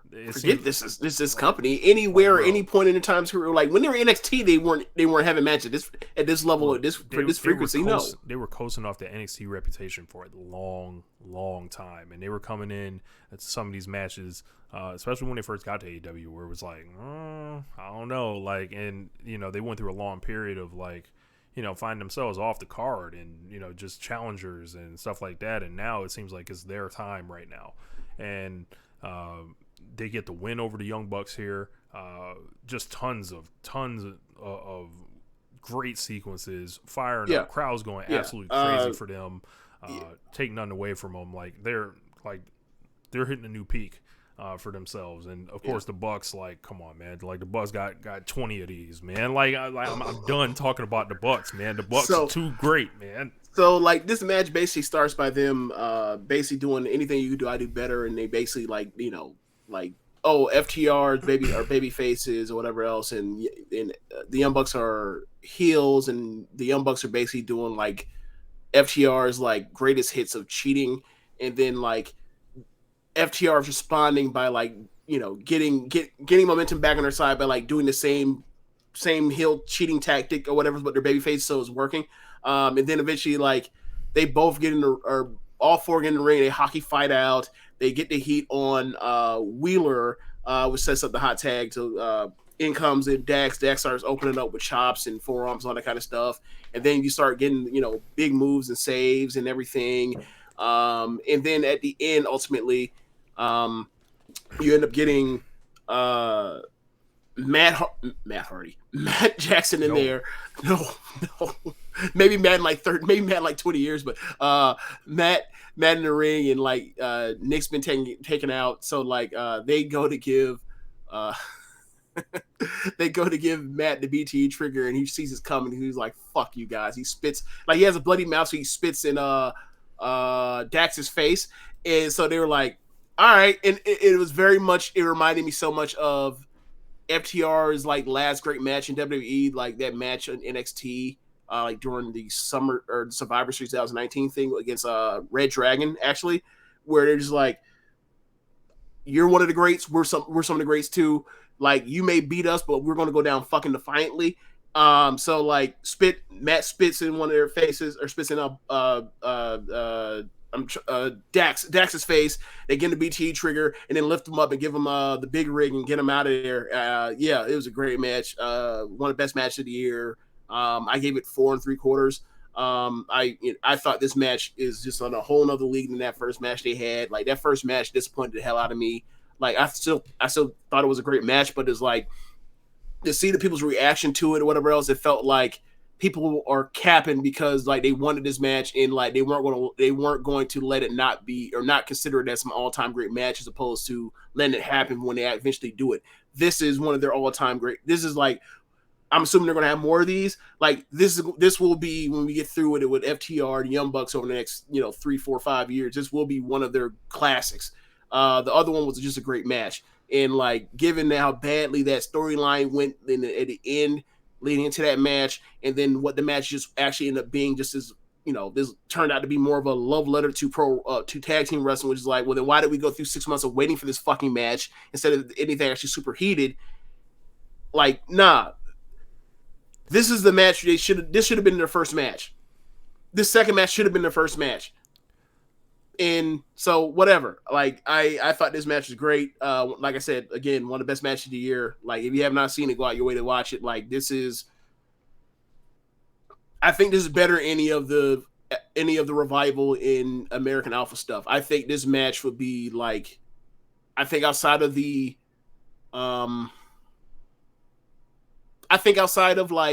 the DIY stuff, these are the best FTR matches. Or this was the best FTR match I've ever seen. Like you told me you said that you think the Briscoes match is better. I think the Briscoes match is the best I'll need to match go I've see ever that. seen. I have it on my hard drive. I'll have to pull it up and watch it. So I'm going to watch it sometime this week. But yeah, like I really enjoyed this match. And like with FTR, if you had looked from the beginning of this year, like there was one match when it was them versus, I want to say it was Brock Anderson and Lee Johnson, where they were wrestling their ass off. We both know that, like, yo, they really working now, and like they have continued that. Like they have changed their in ring philosophy from what they thought was going to be good enough to like compete at the elite level. And you say that all they did was turn babyface. Like when they were still healed, they had changed this.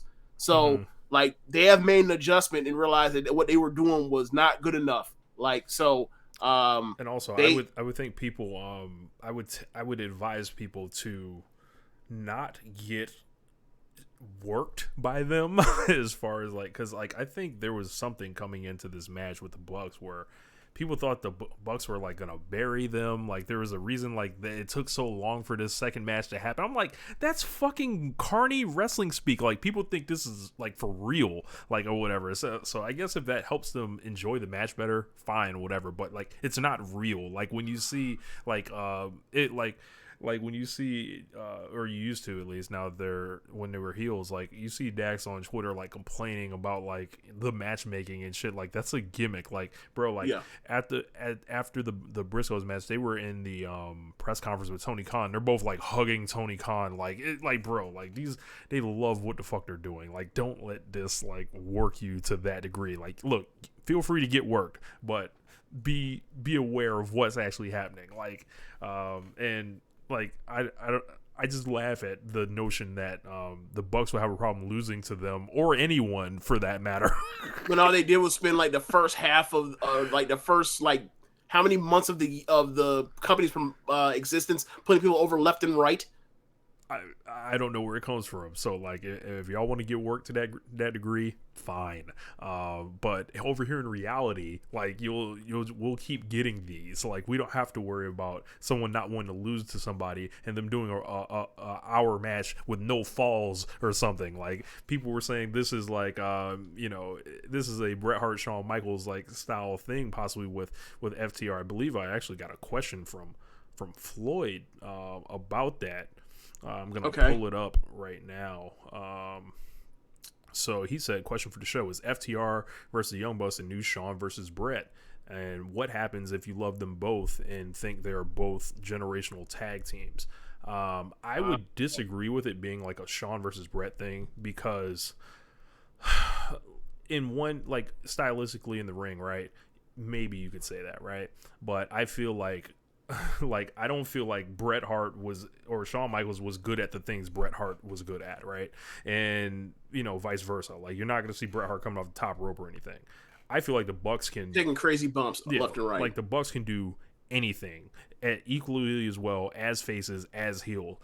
We've seen great early returns on FTR being baby faces, but they're not doing fucking lucha libre. Like sorry, like it's not happening. But I think if you love them both and think they're both generational teams, that's awesome. Like, FTR is one of the best tag teams I've ever seen. Like, the Young Bucks, I think, is the greatest tag team I've ever seen. Like, I think that people will, if it depends, because, like, I think a lot of that, what I was just talking about, people allowing themselves to get worked into thinking there's, like, legit animosity there when there's clearly not with these guys. But you think legit animosity is what you said? Yeah, like I think people are working themselves into thinking there's legit animosity with these guys, but I think that's these guys all being like great workers and figuring out like they can make a lot of money doing this. So like if anything, this could be better than like Bret versus Shawn and potentially like more lucrative. Because like Bret and Shawn wrestled themselves or they worked themselves out of making money. I feel like yeah. I don't know. That seems like such a weird question to me. Like if you meant like their psychology or an approach to wrestling, then maybe. But if you like when I think of the Shawn Bret thing, I'm thinking like the fact that they fucking hated each other and they worked themselves into hate each other, right? And I was like, I don't think the Young Bucks, like I've never entertained for a second that like the Young Bucks and FTR like don't like each other. I've never entertained that. Yeah. So like, I've never even thought like that was even something that anyone actually thought like for real. So like maybe that's my perspective. A lot of that is coming from like obviously the loud corners of cornetism and getting fed shit, and then like basically those fires getting amplified into like regular discourse. So that like that's how that shit happens. So, but I think with Shawn and Bret, it was a lot of old versus new stuff. Like, when you look at it, I think the Bucks they're even possibly more old school than FTR and the philosophy they approach wrestling. Like, no one's more of an old school worker than Nick Jackson. Like, come on, man. Like, this guy's like Nick Jackson. Yes, bro. Like, just the way they approach wrestling. Like, bro, like. Be a mark for yourself, not a company. Like Nick Jackson and Kevin Nash are the same fucking person. Right, but then it's like then the bell rings and like not at all. So that's what it threw me off. Like you're talking about the ethos and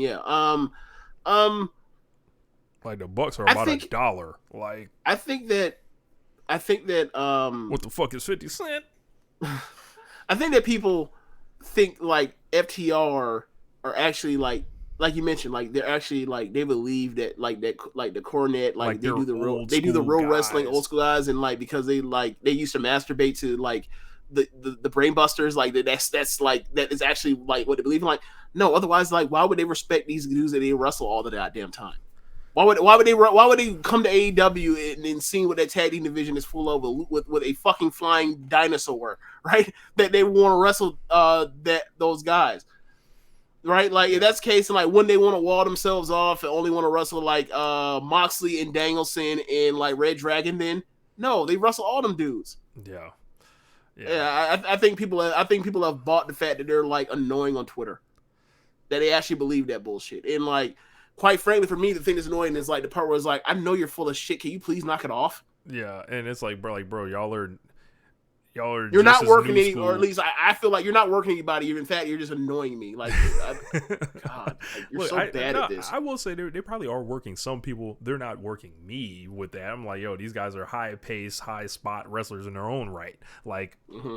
come on, man. Like, so, like I said, if you love them both and think they're both generational, awesome. You know, I mean, they are. Just by definition, they're both generational talents as tag teams. so. Yeah, that'll wrap up the Dynamite review. But we have one more. We had Rampage this week, and Rampage was just probably the best Rampage episode ever. If I had to, think about it. I mean, I don't recall ever seeing 2 4-star matches on a 1 hour show So in AEW. So we started. I didn't catch the opening of this. This was Bryan Danielson versus Trent Beretta. Yes, and it is basically like what you imagine a Trent Beretta Daniel Bryanson match to be, like hard hitting, well wrestled, and like nobody backed down. Like I know I'm saying all the cliches or whatever else, but it's like this match is like every or Bryan Danielson match you imagine, like going back and forth, kicking his ass, getting his ass kicked. You get there's a part where like Danielson gets cocky towards the end, but like before that, like there was a spot where Danielson does his goes for his tope, and Trent catches him and then gives him a Saito suplex on the floor, which is great. But he also managed, like, it was safe or whatever else. He landed basically on his he didn't land close to his head. So by the point in time where Danielson gets cocky, like there's a top rope back suplex, or superplex where like in midair Trent like turns into a crossbody, and then like as he's falling, you also see Danielson like turn and land on his shoulder instead of landing on a flat back bump, because obviously like Trent's bigger than him, so it's like he's bigger than me. I am taking a back bump. I have this history of concussions. If I turn to the side, it gives my more space for my head to, if there's a whiplash effect, to not like hit the mat, and I end up, I'm like, God damn, he's fucking good. Like he has considered every fucking thing he has done to continue wrestling. Like this man may be able to wrestle if he wants to. He said he wants to work till he's 70. I mean, take out the top rope suplex, whatever else. He might be able to, the way he's made these adjustments, and still managing to wrestle and have 4-star matches all the goddamn time. He's just a fucking genius. Like he's just a fucking best. Like and then obviously by the end, Trent seems like he has the match won, and Danielson comes out of nowhere, hits with a bicycle knee, and he ends up gets him back up, and then like eventually like there's a gotch style power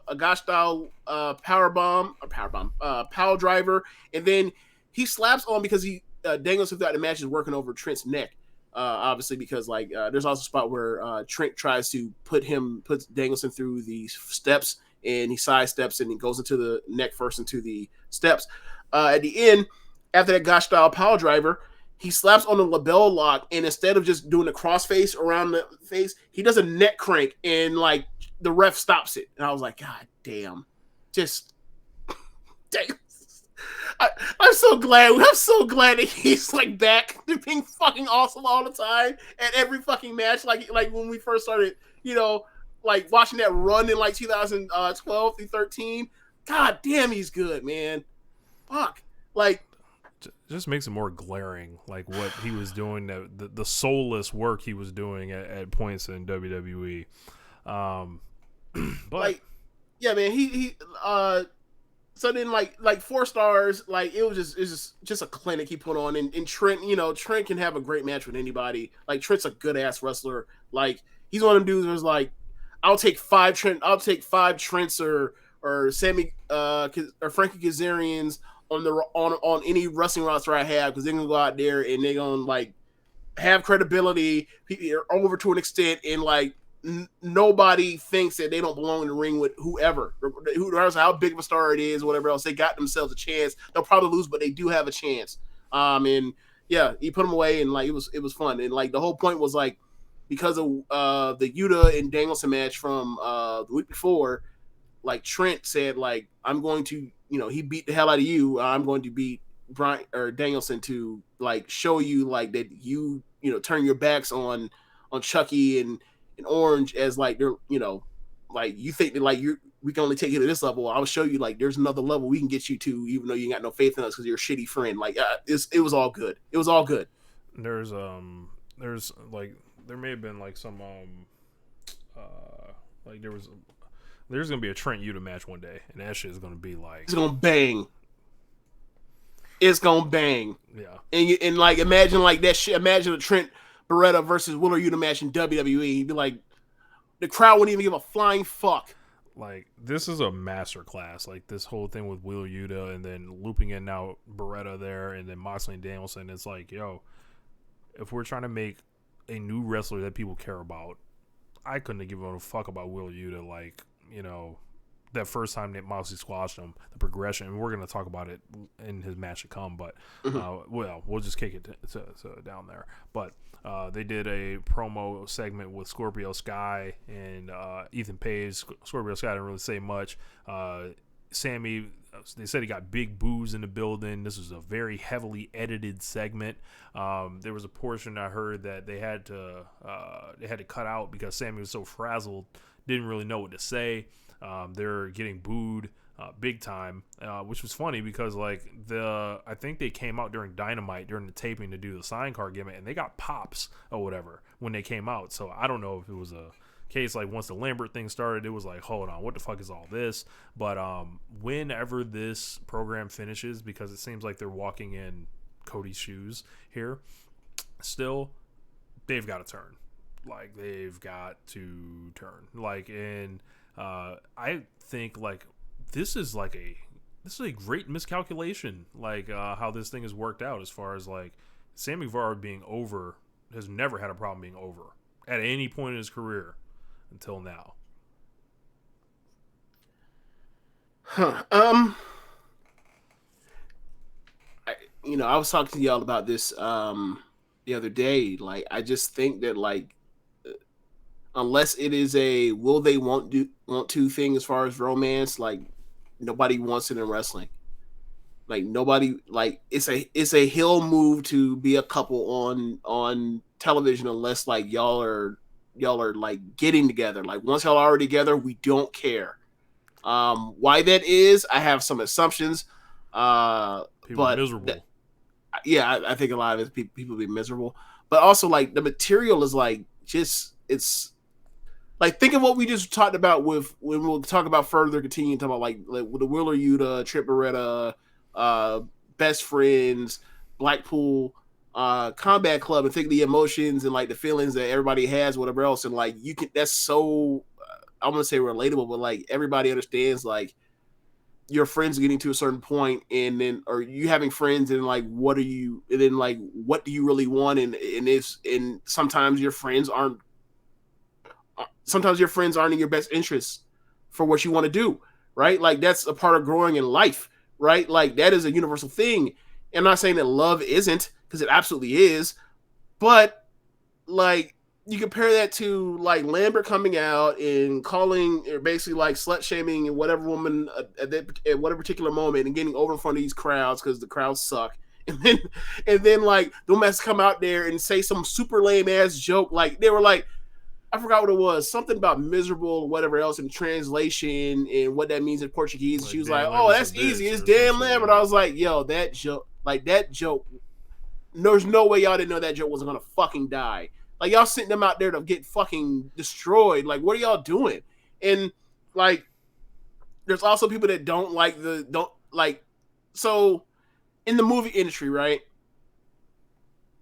There are not many movies that involve the love interest, the protagonist and like the love interest being together through infidelity or cheating or breaking up of a marriage or something serious, right? Like it never tests well when they send out to a screening audience to test it to see what people think of the movies.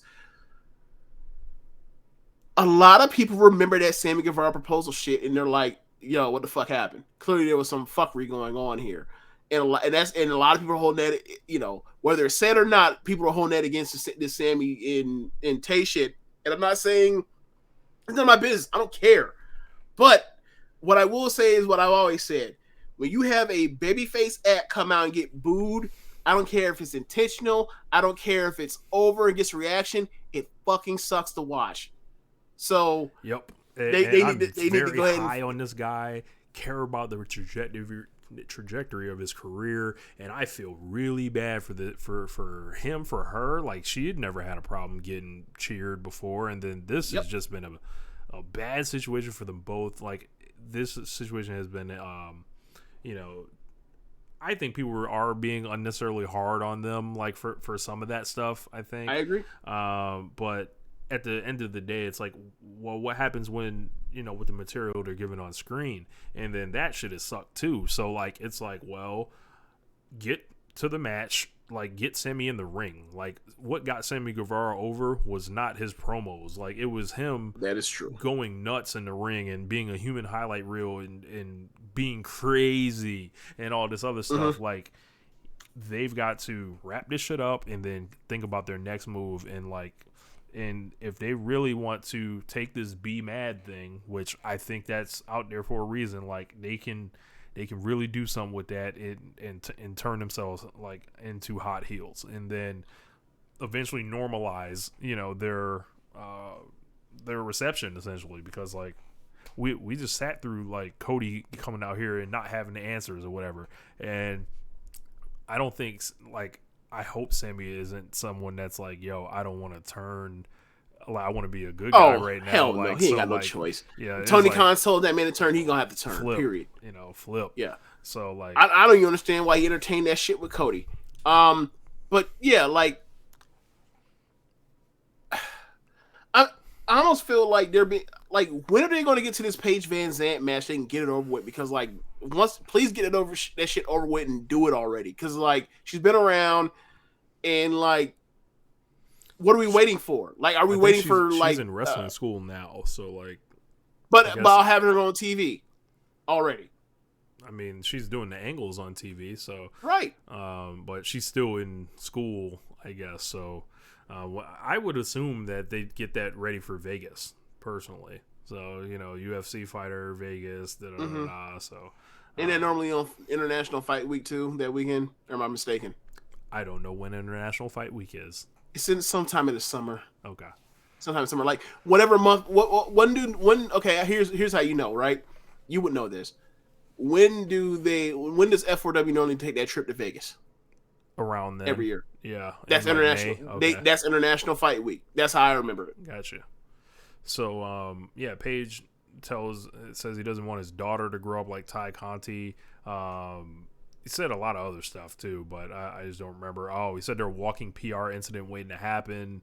Gets big cheers for this, and I'm like, what is that? Public what? Like, maybe is that an allusion to like what may have been an affair? Is that what that's supposed to be? Yeah, or just anything that can go bad or whatever, and people don't like. It's easy. Like, he's picking up low hanging fruit right there. Like, he said that line and it can apply to anything. Okay. So, not ideal for Sammy, not ideal for us to have to break this stuff down. Like, it's like, this is the only thing that's like not like where the wheel ain't quite turning like it needs to. Can we do a real quick what would we call it? Can we do a meeting of the pillars right now, or no? Can we rank the pillars right now as far as where they are? Can we do that right now? Yeah. MJF will still be number 1. Darby. Yep. Jungle Boy. Yep. Sammy. Yeah. And like, there's a gap. There's a gap between Jungle Boy and Sammy right now. Like, and it's through no fault of like Sammy didn't start having worse matches. Like, he's having probably like the best set of matches that he's ever had right now. And it's just like, this Ty Conti alliance has sunk him in a lot of people's eyes. And it's like, when you say that, you don't mean it's actually her fault. You're just saying like, this whole thing and all the shit that around it is like a dark cloud that has nothing to do with the character of Sammy Guevara or Tay Conti. It's just people just are not with it, and like, the booker put them in a bad situation that was left over from let's say a previous administration, just to be funny. And it's like, yo, this stinks. It stinks. Like the whole American Top Team thing is like, I wouldn't say they're not they're poison for baby faces. I just think like some of these baby faces are flawed, and like they are shining bright lights on the flaws that are out there for the crowd to then be like, yeah, you know what, that does fucking suck. Hey, your job ain't to do that, Dan Lambert. Look, your job is to look, get. Your job is not to like make the baby faces worse. You notice he was not able to do this to Chris Jericho. Like he agreed. Like people that are strong, like kind of like with that, you're not able to do that like type of thing too. But at the same time, there's not a lot of Chris Jerichos running around. Right. And your job isn't to get the baby faces under. Your job is to get the baby faces over. Like you like obviously one's in the ring, one isn't, but like that ain't what Adam Cole's doing, is it? So gotta make an adjustment at some point. Otherwise, like he's absolutely working against you. Yeah. So we got regardless of how talented the promos are or well done the promos are. We got Swerve against QT Marshall. This went over a little over 5 minutes. Thought this was some good action in this match. Swerve got a win to launch him into the tag match on Dynamite. Hits him with the damn. Is it called the house call in AEW or no? I don't know if it is, but he was the crowd was really into Swerve. Like he was over. Yep. And it's just another good sign for him. Well, they were in the territory, so I'm just joking. Like he's been over if he had been Poughkeepsie or not Poughkeepsie, but if he had been in freaking Evanston, Illinois, it didn't matter. But I'm just saying, like it's funny. Like look at these WWE wrestlers being over in WWE country. So Ricky starts challenging him to the tag match, and then they did another Marina Shafir promo to challenge Jade. She said like a sentence. Yeah, so yeah, I wonder what show that's going to be on. Probably Battle of the Belts, right? Look, they better get something else on there. That's all I'm gonna say. Then we got Red Velvet versus Willow Nightingale in the Owen Hart Foundation qualifier match. Red Velvet also picked up some boos here. This is like Red Velvet was booed in the past against Britt Baker. Of course, they had Britt Baker in her hometown. That wasn't never going to go well. Yep. So Velvet kind of plays into it a little bit. Willow Nightingale's in there. The crowd's very into Willow. Yes. She's also in Beyond Wrestling Country, so that's like area she wrestles in. So you said that they were in, where do you say it was? Willow, it was Nightingale Country. That's what you said? Like Beyond Wrestling. Yeah. They were into her. In James, are you into Willow Nightingale?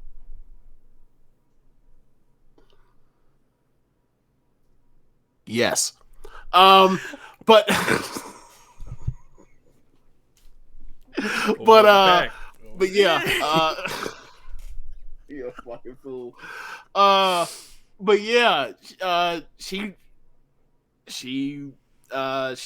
I mean, the match was good. Like the match was good. It had a couple sloppy moments, but like the match was good. Crowd was really into Willow. Like you mentioned, Velvet eventually at some point adjusted and recalibrated to like work more heel. And I thought that, given, the Ring of Honor purchase, Willow in Ring of Honor, Willow on the Darks or whatever else, that like she, this is her first appearance that I remember on Dynamite or Rampage, and like the way they reacted to her, she's the biggest star as you can kind of get. That's about the biggest star reaction you can kind of ask for at the women's division in AEW at this point, and she had good fire. Like when she took the straps down, I was like, let's go! Like there's nothing easier to pop me in a match than having a singlet and then like after firing up, you just rip the straps down. Like it's so easy. This big dumb jock wrestling as you mentioned before. But Jay or not Jay, oh my God. I forgot what happened, but like it looked like Willow was going for the win, was about to get the win, and then Red Velvet escaped into a backstabber. or something. Yeah, backstabber that turns to like this weird roll thing where Velvet gets to her feet, comes off the ropes, and hits a Trouble in Paradise and gets the win. And I was like, oh, they beat her in their home area, like this evil heat promotion. This is what you expect out of WWE. They just beat the hometown hero in her spot. Okay, all right. So she's been making appearances for ROH. Obviously, this one here. So it feels like she's on the track, maybe to getting signed. So I don't know. After that reaction, she almost has to be signed. Yeah, I think they're going to keep bringing her in. A lot of they're putting together the tournament right now. I think we're going to actually we're going to see the depth of this thing, and then I just don't know, they have the Tokyo Joshi Pro stuff about to start. It's just like, all right, what's the point of signing her at this time, rather than just like, hey, we'll use you on a freelance basis, and then when kind of that stuff clears up, then maybe bring you in later on, like that could be something that happens as well. Yeah, you're right. I also have the thought process of how many good wrestlers AEW women's division have just domestically right now. Well, there are going to be some contracts coming up, so for example, not saying I know anything, but someone that's been there from the beginning, like Penelope Ford, right? Are they going to bring her back? I don't know. She hasn't been around, but say she comes out of the books, maybe you slide Will on her position. So it's because it's a lot of stuff like that. So right, because you mentioned well, is she gonna be willing to put people over? It's not everybody's be pushed immediately. There's always a time to slot somebody to. They lose the beginning and then they heat up, and that's kind of what they did with Nyla, where Nyla will lose every big match, and then eventually she turned it around and won the belt. For me, is if you want to bring in the Tokyo Pro wrestlers, you want to bring in Yuka, you want to bring in Maki Ito, you want to bring in maybe potentially Miyu. I don't think I'm cutting the shit. I'm cutting the shit. I'm tired of motherfucking Japanese wrestlers and Joshi and luchadors coming in and then wrestling motherfuckers that are mid or crummy wrestlers, and then because the language barrier is already hard enough, and then people can be like, oh, damn, what about this rep? And then it's oh, well, they wrestle somebody, and you got to explain this to them. I'm tired of that shit. Put somebody in there that can actually go with them, and they can have a match as of the caliber that I normally see them in, and I ain't gotta hear this bullshit. It was so funny, because Jeremy was talking to me about this, but when he first saw Mayu in Ring of Honor wrestling Kelly Klein, he's like, oh, she's okay, she's fine. And then he watched the Stardom, he's like, oh yeah, why the fuck don't they wrestle that? Because of the competition. You need dancing partners. So for me, need a dojo. You mentioned this when we talked about the last 4 matches of Tokyo Joshi Pro Sumo Hall show from a couple weeks ago, where it's you wish that Hikaru Shida wrestled like that here. Mm-hmm. She's one of the best. She's one of the best wrestlers, American women's wrestlers in American women's wrestling landscape. She's one of the best wrestlers we got. She don't even wrestle like that here, while she's one of the best still. It's annoying. And I would like for people like Willow and some of our better American wrestlers on the scene to be able to wrestle that kind of talent. If you're gonna put them over, put them over. I don't think Willow Nightingale's gonna be hurt by losing to some wrestler that's better than her. I don't think so. Maybe I'm wrong because of the height, size difference, whatever else. But I don't think that hurt all the people that had to do jobs to Riho. I just don't.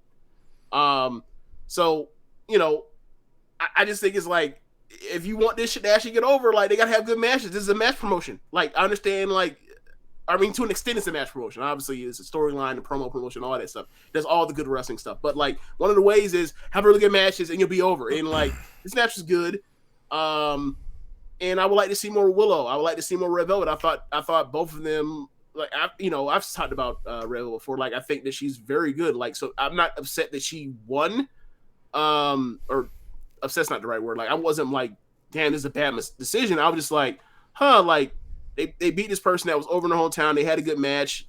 Normally, in the AEW formula is send them home happy with the hometown hero winning after a good match, but it didn't happen this time. Maybe the next time they have a match and it'll be different.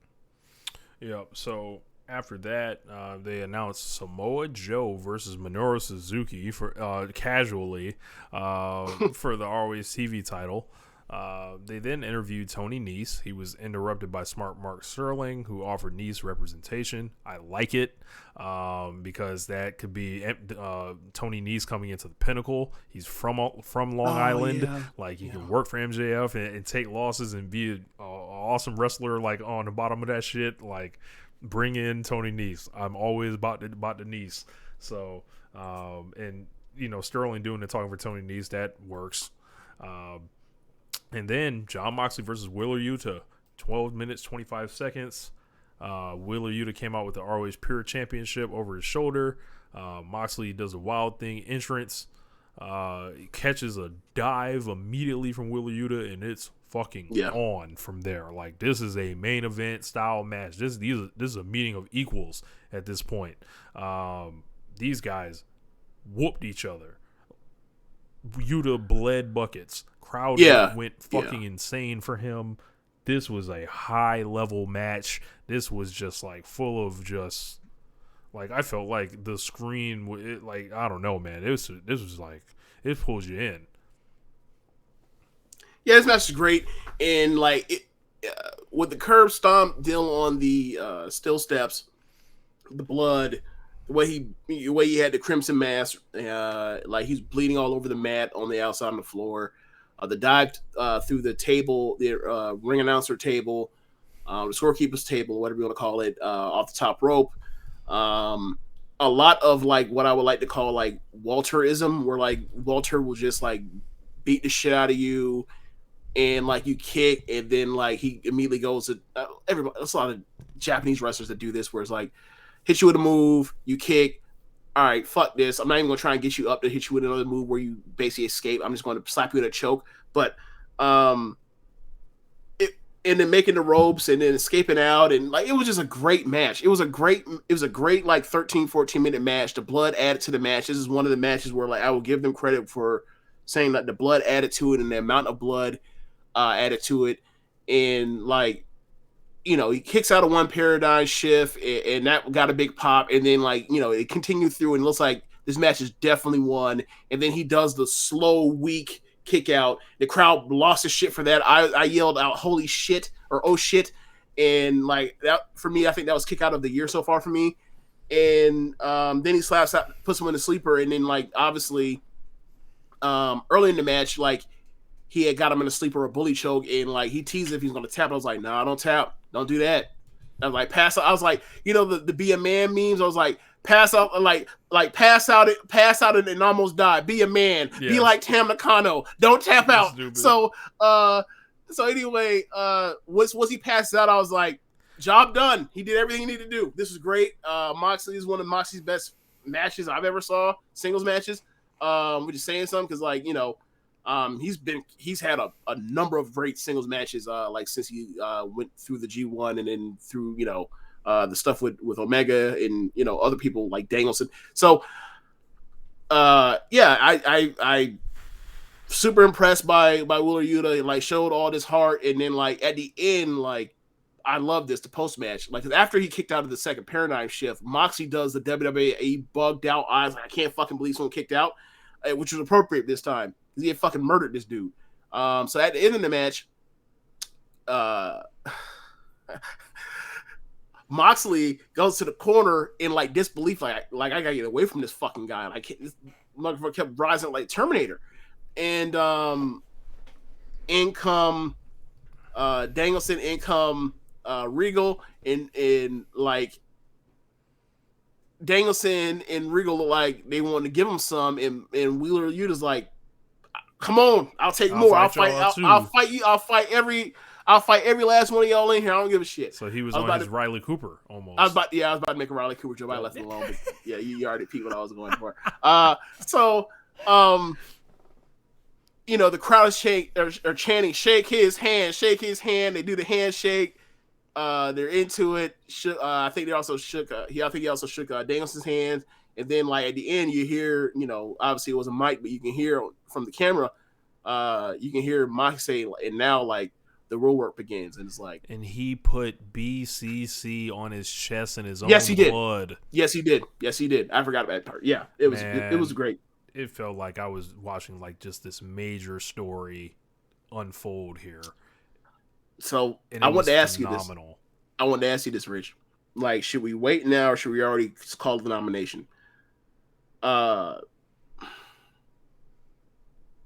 Creative success of the year.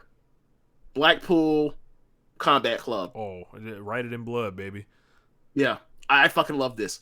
I did. I think y'all are tripping saying this is some like one of the 400 greatest matches in the history of pro wrestling, but or 370 or whatever else. But like this match was a masterclass, and they had been building towards this, and all the stuff we talked about earlier in the show with like him leaving to get to this point, and over like the last month.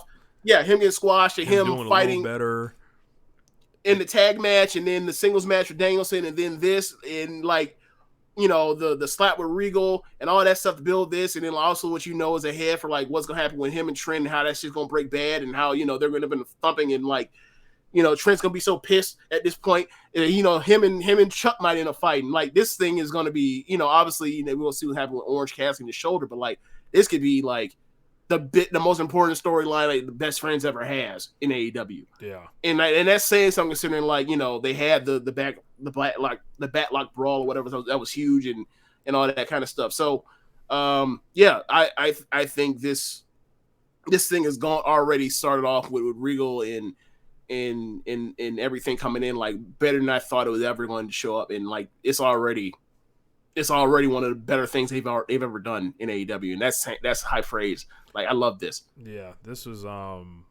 this just like, it takes you back to like just like what storytelling is, and progression, and new people, and making somebody, yeah, someone getting over, someone new getting over, like pushing the button on them in a couple weeks, coming up with a plan for them, putting them with stars who are giving, who understand what needed to be done to get them to be stars, and now they're doing that for other people, and it's inspiring watching things like this almost. So it's like I think it's phenomenal. Like when you know, when the Booker of the Year trophy goes out for the third consecutive time to the same person, we're gonna be looking back on shit like this. Yeah, this is great. Like, this is everything you want out of pro wrestling. Is like a young person comes in and get their ass whooped by stars, and eventually they earn respect, and in a defeat. Yeah, Rich, we've watched a lot of Japanese pro wrestling. Like, this is what like most of the undercard is. Established card, and it's a you know, a younger person / young lioness, whatever you want to call it, versus an established star, and this person is on top, beating the shit out of them until they fight, until the crowd literally is fighting for the person to get up and fight back, and then they fight back, and then they get put away eventually, and then you shake their hand at the end. And then you do that enough, and you get your ass whooped enough to where like eventually you start winning more, and you win more, and the crowd's behind you because they saw you get your ass whooped and saw you at the beginning. Like, they've done this in 3 months, James. They've done this in 3 months. But I mean, obviously, you know, Yuta had been like, regardless of whatever lack of charisma you may have thought he had before, right? Regardless of whatever like lack of charisma you thought he may have had while watching him in AEW, he was always around, and he always had good matches, and he always showed good stuff. But it was like, what is your reason to actually care about him? Which is what I always hear about these fucking dorks that are like, feel like they have to be tricked into liking wrestling. I don't know, whatever. But it's like, this is the kind of stuff where it's like, this is what gets people to invest in people. And like, I still think he's winning as a promo, but it doesn't matter if he already has the storyline for him and he could bleed buckets, and he bled buckets to get himself over. The job is done now. He's a made man for now. Yep. Like, as far as the killers and pillars thing, like, it's coming. Like, we got Hook off the ground already. We got Yuta off the ground. So what next? We Lee Moriarty, and who else? Who's the fourth one? And Garcia's already made, like, so the only person we left is Moriarty. Yep. Man, that shit started as a joke. They actually did it, Rich. I know.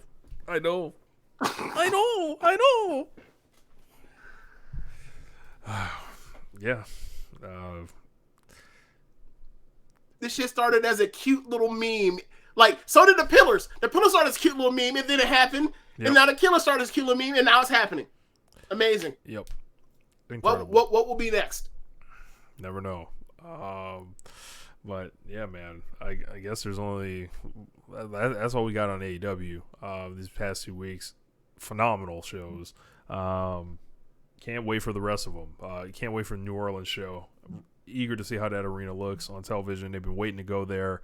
Isn't that where it was Supercard of Honor 2018 was? Yep. Yeah. That's what I know that venue sounded familiar. So we actually been to that building before. That's crazy. Yep. And this one is one of the shows that was originally canceled that they're finally getting to make up. So wow. That crowd's probably going to be lit, on fire. Very happy to Swerve's debut on Dynamite. That's going to be awesome. And yeah, man, can't wait.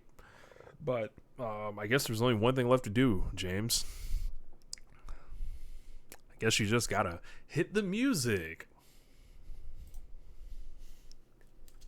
Okay, so where we last left off was the end of World Climax.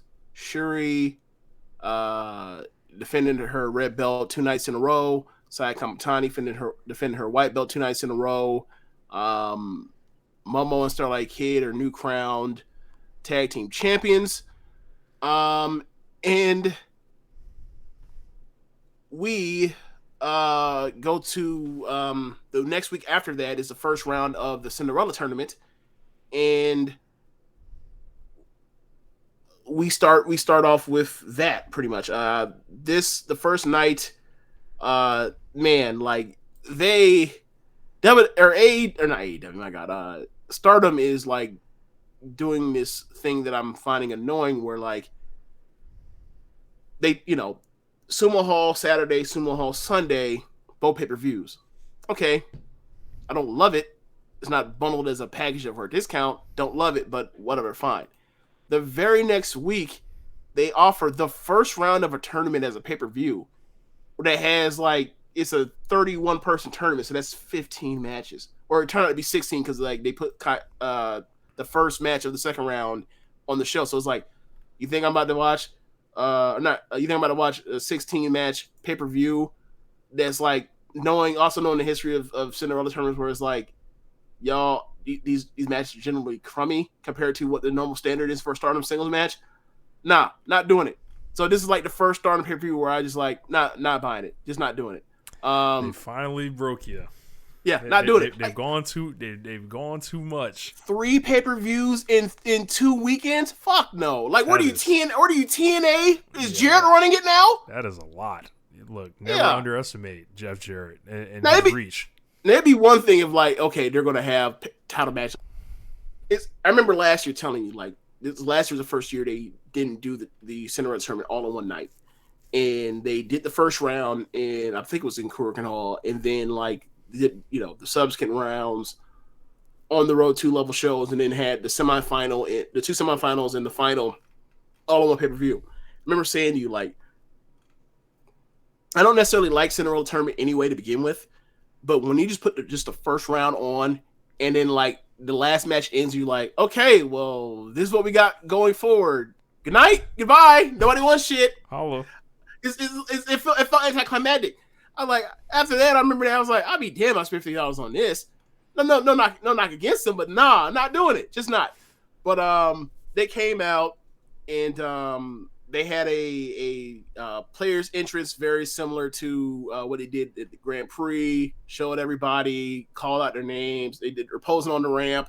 They all like walked to certain positions, and then basically like they ended like, and they had a horizontal ramp from the entrance to the ring, and they lined people up. Basically, people walked that were in there further out, walked up closer. Then basically had all the top stars that weren't champions, like at the front of the ramp, and then like they put all the champions in the ring. So red belt, white belt, tags, trios, future champion, high speed champion, SWA champion, all in the ring. So I thought it was cool, and they took all the pictures and it looked nice. But once the match started, it was just like kind of what you kind of remember about Cinderella Tournament, where it's like you're gonna get a couple good matches. You're also gonna get some draws, get the hell out, get to clear up this to kind of get through the tournament faster. But like the 10 limit, in the first round, the 10-minute time limit is just so constrictive to them, having a great match. And like, it is what it is. Like, if you know what it is, like, you can enjoy it. If you want it to be the general standard singles matches, a slew of singles matches from Stardom, you're going to be disappointed. And that's why I don't rock. That's why I don't like the Cinderella Tournament, even though like it's always successful financially. Mm-hmm. It's always one of their biggest drawing like shows. I don't know why. I think it's maybe because you get to see everybody. I don't know. I think you get to see everybody. It's unpredictability. It's kind of like a sampler, in a sense. So yeah. So yeah, because like anybody can win because like you don't have to, like it also has top rope elimination. So like has a time limit, has top rope elimination. Anyone can be eliminated. Anyone can end up in a drawing and sent home. And also I think it's like it has that Money in the Bank factor, whereas like historically the person that wins is not an established star. It is somebody that you're setting up to have the breakthrough year to get them to become a star like in the next year, in the year after that. Like that's why I thought Saya Kamatani was going to win it, going from 2020 to 21, and then like she ended up having that Budokan Hall match with Utami, and I was like, I still think she's going to win, and she did. That's why we thought Starlight Kid was going to win, but that ain't happened. But yeah, going through it, I'm going to speed round through these because these results it doesn't really matter. But I'm all the way up the top of this thing. So you end up with Unagi versus Hina. Unagi ends up winning with. Let me turn this thing sideways. My phone, so I can see. I was like, turn this some bitch sideways. What? No. Let me turn my phone sideways so I can see the results in my notes. Hina end up beating Unagi with a Blade Runner. Screw this. I'm going to look through this on my Google Sheets on this thing because it's faster. Just bear with me. Richard, you can fill for like 15 seconds. Get your merch. Get your merch. Get your merch. If you guys want to leave donations, like Dr. Umar says, right in the link below you as you're listening to this show. Definitely do not miss the opportunity to do that. Take care of your boys. It was just my birthday. Bless me. Help me out. Try to keep y'all good and entertained. And I'm going to hand this back to James. All right. So Unagi ends up winning, beating Rena with a Blade Runner. This is the first time I'm sorry, I'm thinking of Hina. 2.5 stars. It's fine. Then you end up getting Waka in there with Saki. Saki just bullies around Waka and then eventually beats her with after Waka fights back. Waka ends up getting beat with a flash crucifix pin. Got her out there with the Saki special. Then you get Hannon and Micah, and Hannon and Micah basically trade off judo moves. Obviously, Hannon's not strong enough, so she gets overpowered, and then Micah puts her with Michinoku driver, and then good match. I'm gonna give 3 stars. And Micah ends up shaking Hannon's hand, and like very similar to what we were talking about as far as like earlier with Willa Yuta and Moxie. Obviously not nearly as good, but the same point stands. Like you have an established star and versus someone that's younger or someone that's less experienced, or someone that's like on the way up, and you beat them, and then you basically show respect because you beat the shit out of them, and they fought and they showed their heart. Next match, you end up getting Mina versus Mirai. So one thing to point out is during the player introduction, if you will, when they did the roll call of everybody of all 31 wrestlers, Mina wasn't there. So once she wasn't there, paired with the press conference where given their history in Tokyo Pro together, and Mina wanted to try to make an appeal to Mirai as far as their former friendship by handing her some memento that they had of their friendship. Mirai ripped it apart, and then Mina turned into crazy Mina, and she started eating the thing that Mirai ripped up, and I made a meme of like somebody just being like, just Crazy Mina. crazy or whatever else, and like the other person kind of being uncomfortable with it, with Mariah and Mina. She wasn't there, so I was like, oh god, she's gonna come out as crazy Mina. And then sure enough, Mina comes out, the crazy Mina hair from November came out. She has like the jewels in the fashion of tears on her cheeks, and she goes crazy. Mariah's not having that shit. And then I believe, if I remember correctly, yeah, Mariah knocked her ass off the apron with a lariat, said, "Get that bullshit out of here." Match was okay. I think it was like 2.5 stars. Backstage, they showed a video of Tam and Unagi dragging Mina by the feet, like across like I guess the outside hallway, because she wanted to continue being crazy, and they weren't having that shit, and they were like, "Hey, we love you, but you gotta snap out of that shit." And then they did the salute thing and all that, and carried her off, and Tam tapped her in the back like, "Good job," or whatever else. So I'm sure by this weekend show, she was back to being normal Mina, which is like never do that shit again. It's it don't work. It always gets in the way of the matches, but whatever.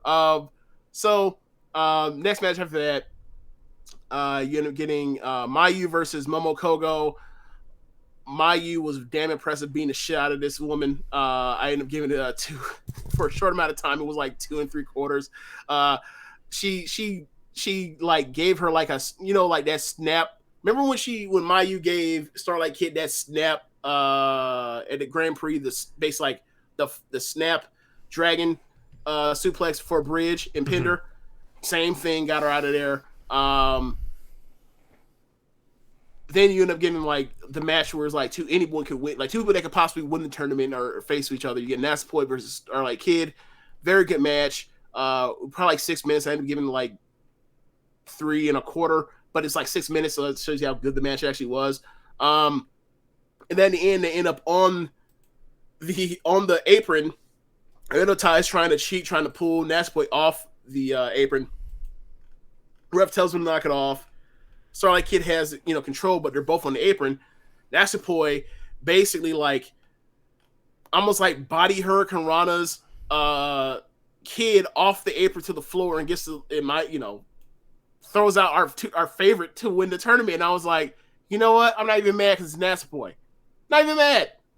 It blew up my bracket completely. My winner basically got fucking bounced. But like, it's Natsupoi. Like, if she's one of like 6 people that if they won, I'd be happy if they won. So whatever. So I don't know what we're gonna do. I don't know how we're gonna review this. We was wrong as hell, Rich. Yep. We both picked Starlight Kid. We both wrong as hell. You know how we gonna review this? Like, we not. We just gonna like pretend that never happened. We were wrong. Oh, no reason. Didn't happen. No such thing. Never happened. Like, oh man. Like who wants to go back and hear that? We only talk about when we're correct. This isn't supposed to be some fair and balanced thing. No, we were about this propaganda here. About these correct victory laps when we take them. Well, I think the way we should handle it is like Rossi was wrong in this front. He got this one wrong. He got it wrong, not us. Yeah, we booked it correct. But Rossi, I don't know what he's thinking. Like, the hat was on too tight or something. I don't know. I don't know. But next match after that, you end up getting Tam Unagi, and Tam Unagi do what? Not Unagi. I'm sorry, Tam Utami. Tam Utami do what they normally do when they're in singles matches or in the ring together, and they beat the crap out of each other, and it was very fun. And playing off of the Utami Nakano thing, eventually Tam got her ass beat by Utami so much that Utami decided, like, all right, I'm gonna stun on you. And she started doing the face and stuff, and that fired up Tam, and they went back and forth. And ultimately, by the end, they go to a stretch of near falls where Utami ends up like getting the rock bomb, and like I think Tam kicks at the very last second, and then the bell rings at 10 time limit. So obviously they're both eliminated. So that frees up later rounds. So Mariah advances to the 3rd round automatically, basically, And after that, you end up getting the first match of the second round because Kamatani got an automatic bye. They put her in the ring with Micah, who earlier in the show, fought Hannon. They have a good match. At the end, Micah, they end up on the apron, and I think Kamatani goes for Hurricane Rana, try to Hurricane Rana her off the top rope, but like Micah overpowered it and went to just basically like she basically diving power bombed Kamatani off the apron, and they both got eliminated. So they're both gone.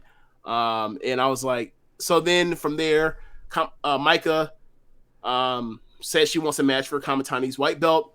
They agree. That's put on the table. So I think on the next pay per view, they're going to have their white belt match. So go ahead and pencil in that 4-star match. Then you end up getting Lady C and Mai Sakurai. This match is okay. Lady C is completely out wrestling Mai at every facet of pro wrestling, and then at the end, I think Lady C goes for a big boot, and then Mai basically like does a pretty nifty looking crucifix pin and sneaks Lady C and gets her out of there. And I was like, so we just eliminating the more talented people? Yep. Okay. All right. Then you end up getting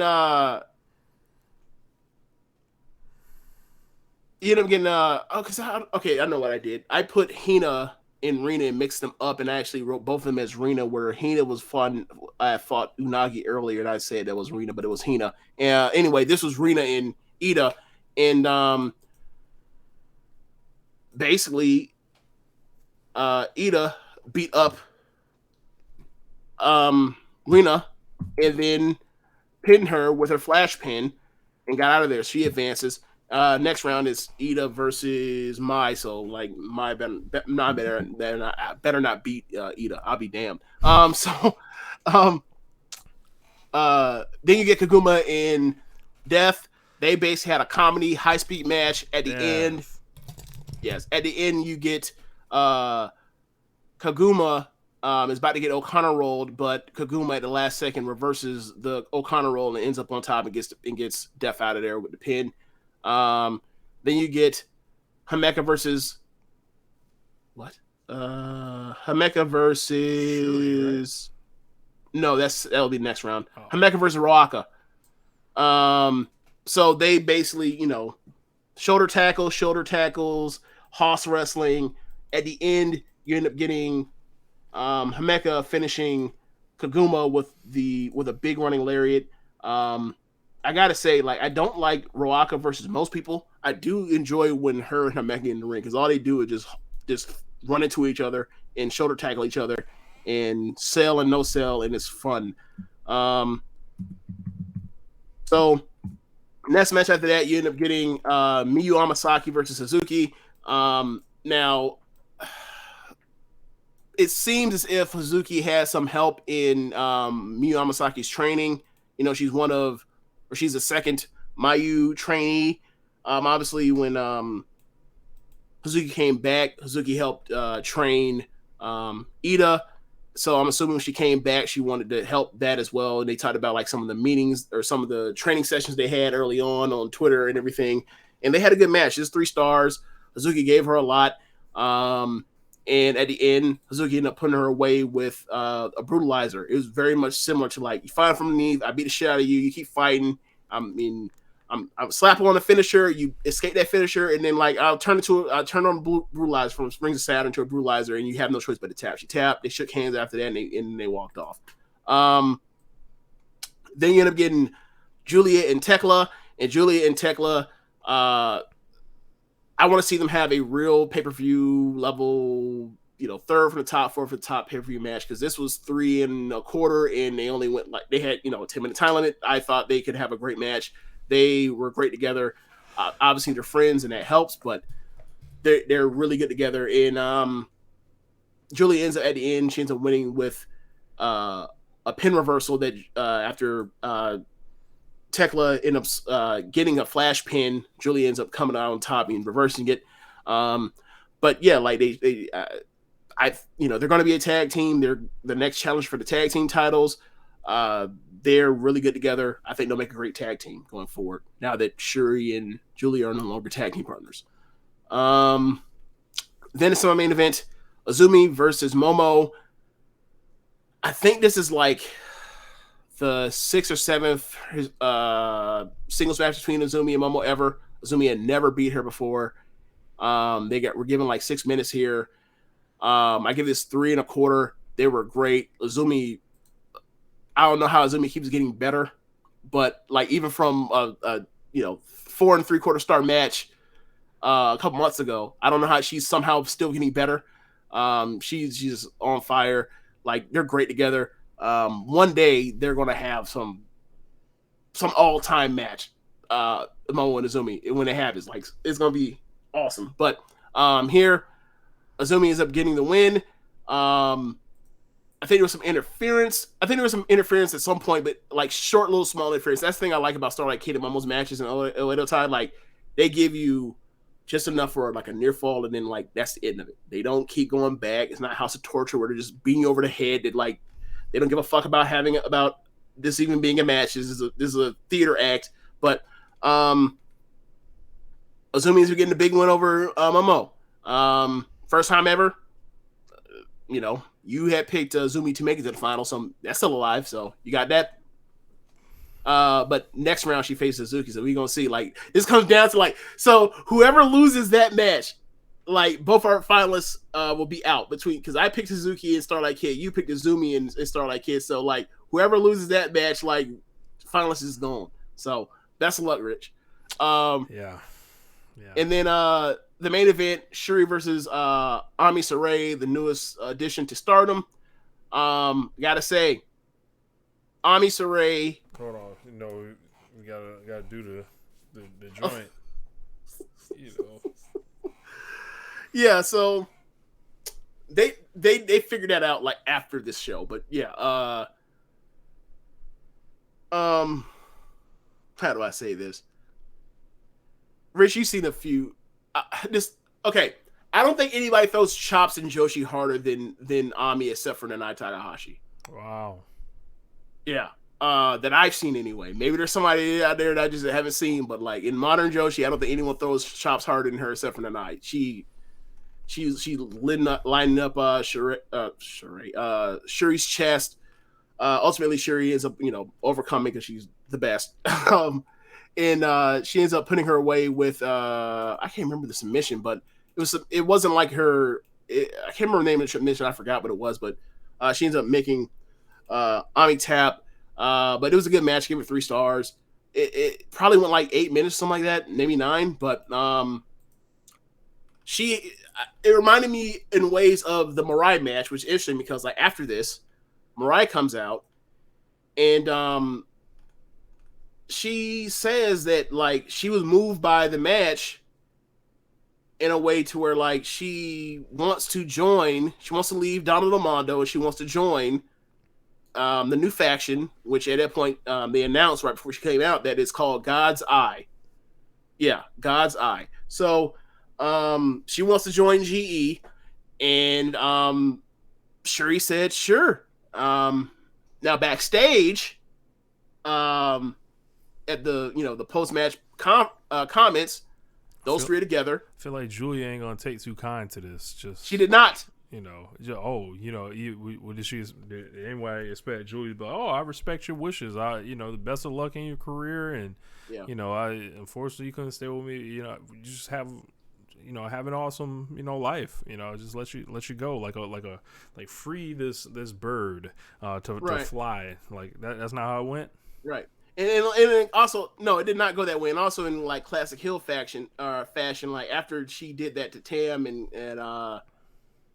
Cosmic Angels with stealing away Mai Sakurai, like she was furious and angry that the same thing happened to Mirai. But she couldn't act how she wanted to act because Shuri was there. She knew that shit wasn't gonna go well for her because Shuri would beat her ass. So here is the gist of it. I'm going to go to the. Here we go. So they show Ami and Mirai and Shuri after they signed off for the show at the end of the show, and they're backstage and have their comments about the match. And then all of a sudden, Julia and and every other member of Don Milano shows up, and Julia says to Mirai, "What the hell? You're just gonna leave because you felt like it?" And then Julia grabs Mirai and facing Julia down. Mirai starts to cry. Shuri steps forward to defend her. Julia looks between Shuri and Mirai and then wipes away Mirai's tears. She passes Mirai on the chest and whispers something to her. The Don Mondo members slowly leave except for Mai. Mirai steps forward and Mirai says to Mai, let's both grow much more individually, and then maybe sometime later. And then she cries, and then Mariah reaches for a handshake, and they shake hands, and they're both crying, and then Mai leaves, and Shuri puts her arm around Mariah. That's the video that was put up and was been translated. And I thought to myself, Julia's furious after she, after having doing Julia is furious with Shuri doing a Julia herself. Mm-hmm. And then Mai is sitting there crying her eyes out over what happened with her faction mate of 6 weeks after she's with, after she made Waka cry after being with her for like in a different promotion and then coming to Stardom and then being in Cosmic Angels with her for like months. And I was like, I don't want to see none of them cry. I don't want to see none of them tears. Suck that shit up. I don't care. Too soft. Look. Stop being soft. You wanted to be a G, and go to Donald Del Mondo, act like a G. You had no problem packing your shit up and leaving to be a pin eater for Julia. Don't get upset when somebody wants to leave her to go somewhere else. You did it. Look, I thought this was free agency. You don't like it from the free agency. You don't like when the free agency don't benefit you, huh? Look, this is just wrestling empowerment, James. This what this is. We need more rigid standards of coming and going. It sounds like, we need contracts to be drawn up. From these faction leaders, we need to start putting people on paper. Like, yeah, I mean, look at the great things it's done for Wardlow and MJF in AEW. Yeah, right. You piss me off, I'll pay you to go away. Yep. Yeah, but that was the gist of the first round. Next round matches, I'll get to that because I actually have that written in a actually made a bracket like a dork. So in the next round, you have Shuri. She'll be facing Himeka. Where are my docs at? There we go.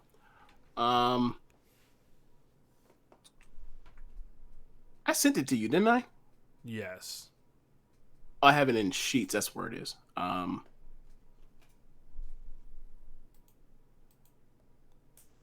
But I know for sure Shuri faces Himeka.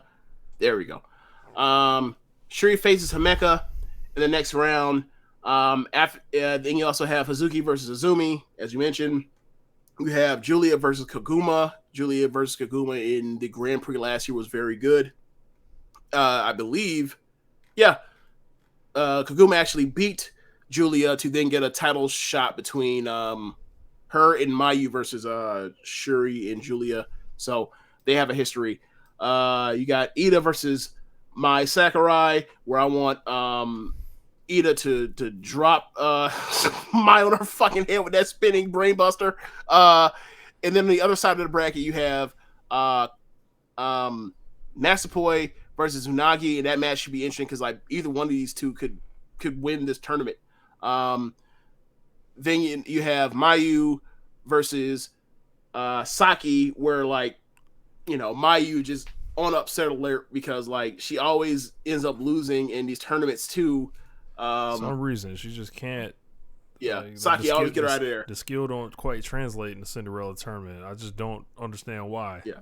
Cinderella tournament, Grand Prix, it don't matter. Like Saki, like Mayu beats her ass, and then Saki catches her with that flash crucifix pin all the time. I've seen it happen 3 times. So like she's on high upset alert. Like if she gets got again, and be like, "Yep, that's it. That's just what she does. She just puts this woman over regardless, just cause like I ain't meant to win this thing anyway." But that is given what has happened, shake breakdowns with the Tam and Utami draw and the Kamatani and Micah draw. That side only has 2 matches. Mariah obviously advances to the what would be the Elite Eight. Yeah, the Elite Eight. She's already in there, so she's waiting for the winner of Mayu and Saki. So if it's Saki, like she's a shoo-in for Final Four. So yeah, I mean at this point, I think it would be hard pressed to say like I think it'd be like Unagi. I think Unagi, Nasapoi, and Mirai would be like the people I would say like have the best chances to make it to the final. I think Nasapoi getting kid out of there was supposed to be some type of indicator, but we'll see how that goes. Like I think Nasapoi versus Mirai be very good. And also like Nasapoi versus Mirai, like there could be a story at play, like Donna Amano fracturing more as like they split between Julia and Shuri. Like I would love nothing more than they've been mentioning that there's going to be another member in God's Eye. Yeah. So they said they're going to bring somebody out, I think, and it's going to be in Hiroshima. That is where Konami is from. So she might return and join God's Eyes. That'd be cool. I saw someone speculate it could be Nasapoi. I would love that. That'd be my preferred thing. Like get Nasapoi, get her to second in the faction. Just immediately, just put her right there where I think she belongs. And then there's also someone mentioned like given the history of not the history, but given like Shuri's background as a martial artist, like she might want somebody from like outside with a martial arts background. You look at New Blood 1. And you think of like Tomoko and Daba from Just Tap Out. So like like Stardom ain't got no problem buying the rights to someone from Just Tap Out. That's what happened with Micah. So like I've seen Konami, Shuri, great relationship. Let's do it. Shuri and Natsupoi, great relationship. Let's do it. Bringing in a younger girl with a martial arts background makes all the sense in the world. Can also be like could play as a pin eater or whatever else. Makes all the sense in the world for me. Like any of them 3 options I've heard about sound good. But in the meantime, between time, Shuri, Ami, and Mirai, who the fuck's beating them? Hey man, I'm down with the God's Eye, man. Yeah, same here. So that's the end of the show. Unless you have anything else to. We didn't talk about TK and the bots. Oh, let's get to it. TK and the bots. Man, can you pull up the tweet? I got the tweet. So Tony Khan tweeted, an independent study has confirmed much of the staunch anti-AEW online community aren't real individuals. That's right, fakes. It's a staff running thousands of accounts and an army of bots to signal boost them. Look closely. These aren't real people. Who would pay for such a wildly expensive thing? Research this one yourselves. You internet detectives thrive in these situations. Speaking of wild things, you won't want to miss Moxley versus Wheeler Yuta on Rampage tonight. Their boiler room staff is going to be working overtime on a Friday, and I love it. Ever wonder why so much of the activity on these accounts is retweets and replies? Like, who actually has 80% of their activity as straight up retweets? He then continued to be entertaining on Twitter for most of the day. From there, alluding, acting alluding that he pays Brian Alvarez. He's gonna have to take Brian Alvarez's monthly stipend away for reporting something incorrectly, and then telling Brian he can keep the 200K since they squared it away, and Dave will keep his as well. Launching that meme back into existence. All this shit was pretty funny. I don't know what to do with Tony Khan. Like, are there bots out there? Obviously, like there are bots out there. that helped stoke some flame during the 2016 election, the 2020 election from Russia. And there obviously are bots for companies to want to push engagement to then sell this engagement as being meaningful for why they are highly valued. Like they sell it, so like that's everybody. But like you're not going like I don't care.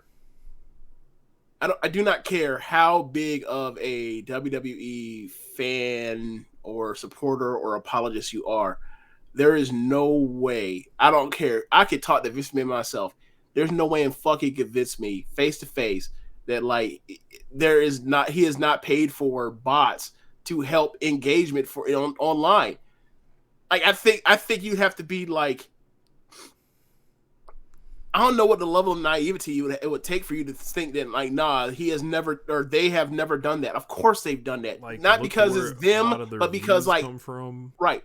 And it's not because of it being because it's them and they're evil. It's because like I think everybody does this. Like I think every major entertainment company does this. Like we've heard for years about people like getting spots on like for Spotify listens, bots to do that. For people faking their Instagram followers and stuff like that. And as far as like the anti AEW stuff, like it's real easy to set up a bot to do what you want to do to signal boost something that is like like you give some real stuff in there and you mix it with the bot and then that shit explodes. Like I fully believe like that there's like if something is important as an election, this could get used for, right? Like you telling me that like someone in a much lower stakes situation like that professional wrestling is compared to politics, like you telling me that they wouldn't do this to like we know they pay for fast national numbers to troll them with to release on weeks that the numbers may be low, and then they disappear on weeks like this, like when Rampage did 600K and 0.25 in the demo. We didn't get any fast nationals this week. So do I believe that there's something possibly like this? Yes, I do. It's fun to laugh at. I think a lot of the people that have proclaimed themselves to be anti-AEW have taken up calling themselves bots now. Right. Because they're like offended because like they think that Tony Khan is saying like people that criticize him are non-real people. But it's like, nah, what he's saying is that like the people is that there are fake accounts or dummy accounts, if you will, or you want to call it, that are retweeting and replying and adding engagement to people that have this anti-AEW stuff. And like I think people are like either don't understand it or understand it and are furious to think that like wow, like people don't really like rock with me, like I'm actually like being used.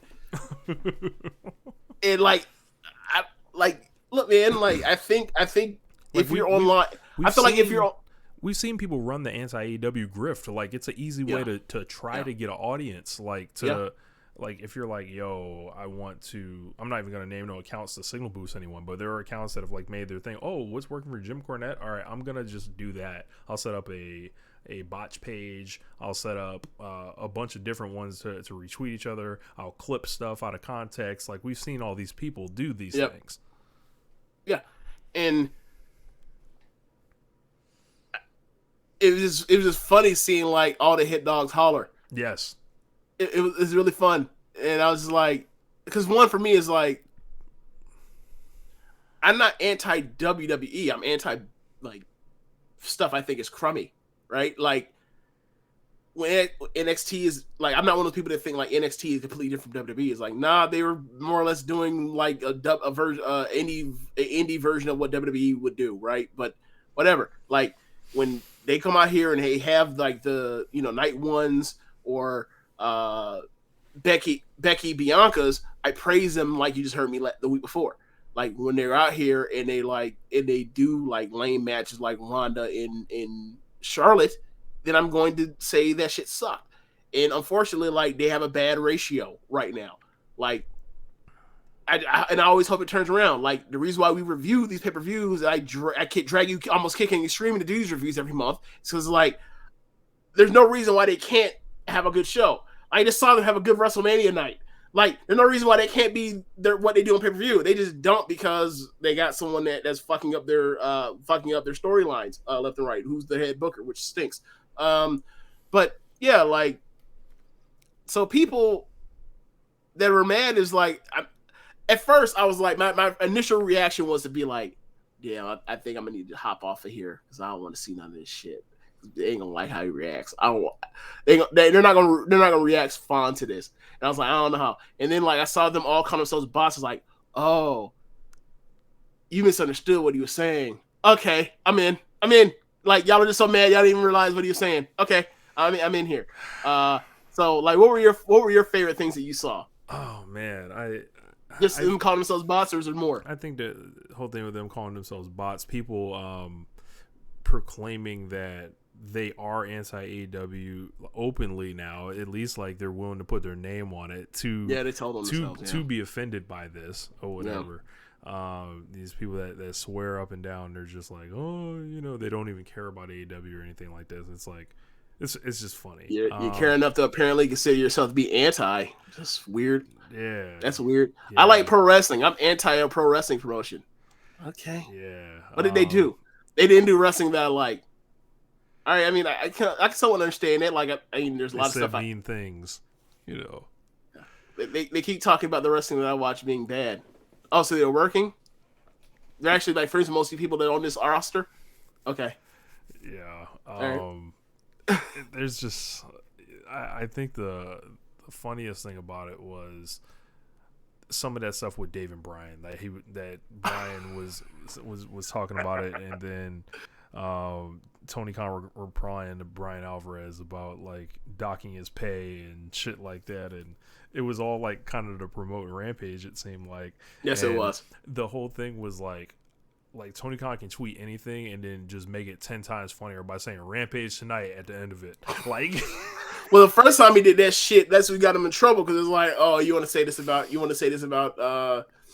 Big Swole and then say Rampage tonight? Okay, I see what you're doing, but yeah, I guess that's his thing. Like, this is all the way to get you. Stoke some controversy to then try to draw eyes to Rampage. Like, it makes you wonder, like, because I feel like he does it with Rampage more than he does it with Dynamite. Do you feel like he is concerned about that number, even though like the time slot should dictate what that number is more than what more than? I think he's definitely become conscious of like the competition that's around Rampage, which is why you saw the Blackpool Combat Club get thrown to Rampage last week, and it was like they popped a number, and then like Hangman Texas Death Match title match, Adam Cole this Friday, like.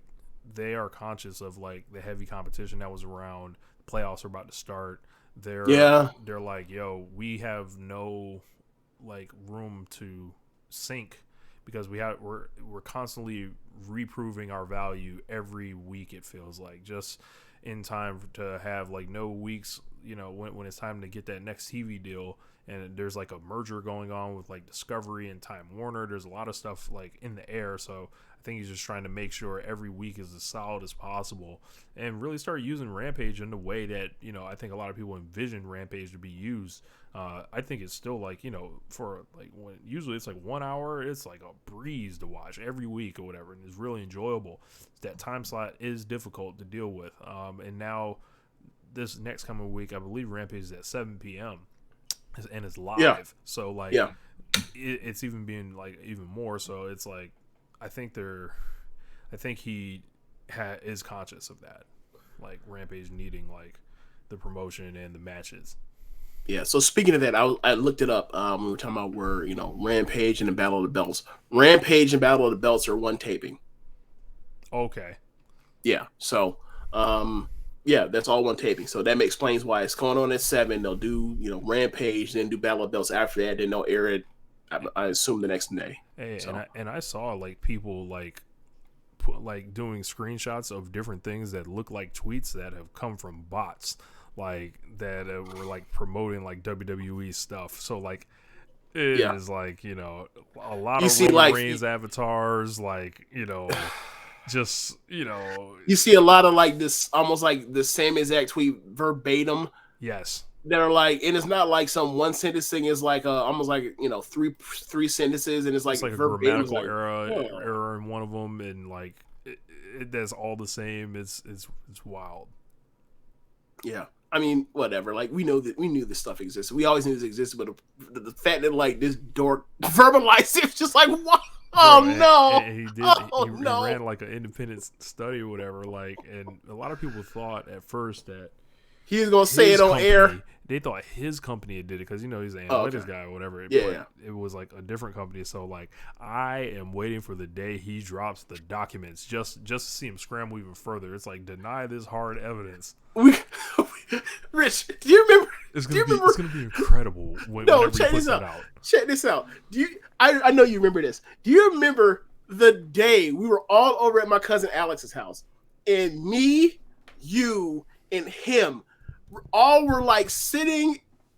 We're going through the Mitchell report as it was like the announcement of the Mitchell report. Is this what it's going to come down to? He's like, gonna pull out a book this thick, and then it's like, well, let me flip through on page 532. Like this shit gonna drop 100,000 retweets. Right, like this shit gonna drop. We all gonna click on it, and we're all gonna try to read through to find the names. Like, man, I don't care about this. I'm trying to see names. Oh shit, David Ortiz. What?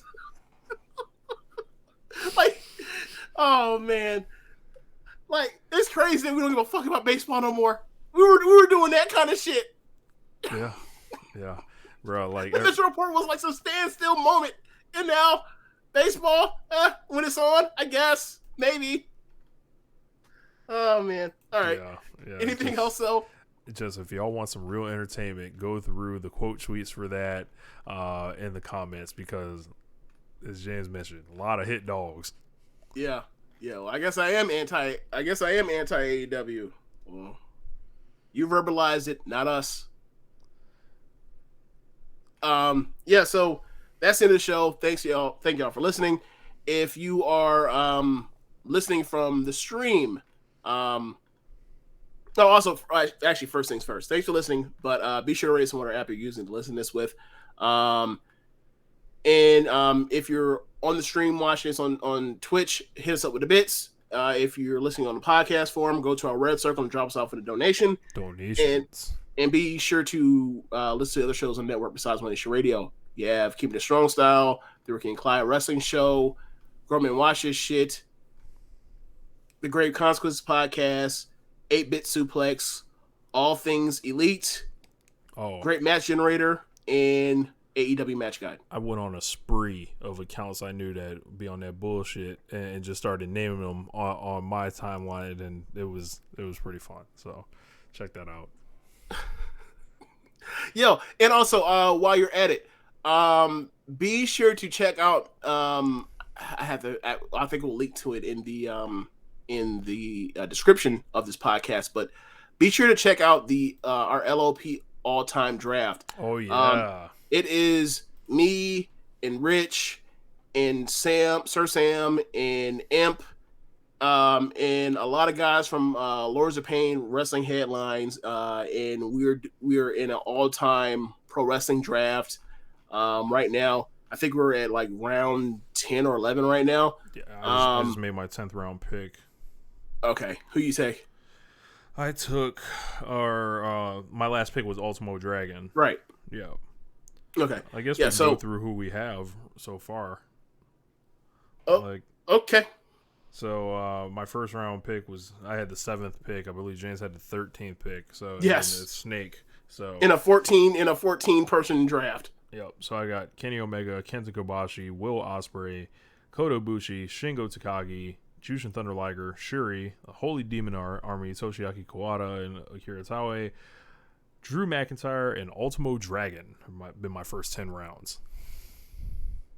Yeah, so my picks, because I think I'm at 9 right now, but I have Ric Flair, Kurt Angle, Rey Mysterio, the Young Bucks, Adam Page, Hangman, DIY, Tommaso Ciampa, Johnny Gargano, Tomohiro Ishii, Mayu Iwatani, Hiromu Takahashi, and Tetsuya Naito. So I think Rich is having more fun than I have because he's been put in better position to be able to get better people. But I will say this, like regardless of I don't know how well he's going to do as far as when it comes down to the fan vote, but um, Rich is like Rich did really well as far as historically. Like if you're going to see this someone that's watched a lot of the wrestling outside of America, like you see that list, you're like, God damn, he did really well. I think my thing is like at first it's like I was picking like values, like damn, Ric Flair fell to 13th. Fuck it, I gotta take him. Mm-hmm. So it's like, all right, well, on the other way around, like who I'm gonna have someone that's like on that kind of name brand value to get so like Angle. And then from there I was like, I can't let Rich just get the Young Bucks. Can't do that. Like they won't make it. They won't make it past Imp or Sam or twice before I get there. I'll take them. So I got to get the Young Bucks. Rich cussed me out. I don't think he cussed me out, but you were like, you fucker. But yeah. And then from there after that, I was like, I'm tired of taking these fucking value pieces. I know like that's where I got to go. Like I want to actually like have some fun. So like I started taking my people. I started taking like Ishii and Mayu and like in Hiromu, and then like it was a certain amount of time I was like, you know what, I know I got to take him because of value. Give me Naito. I got Naito with the 128th pick, and like it was real fun to like screenshot that and like underline that number and send it to Zach because I think we should. I like the tree. We like to troll him by Naito. I think we should also take the screenshot and send Seth Rollins' pick to somebody as well. Don't do that.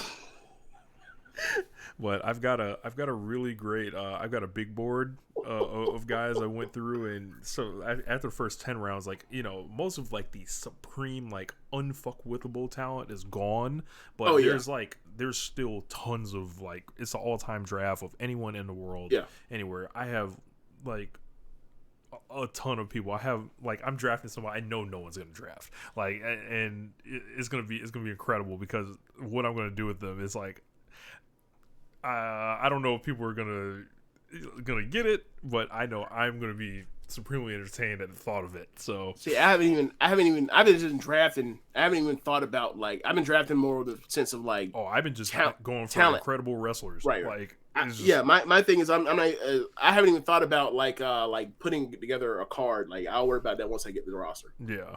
Like I saw some people who like were. People like, booking programs on the yeah, I'm like, nah, you're gonna miss out on talent trying to do that.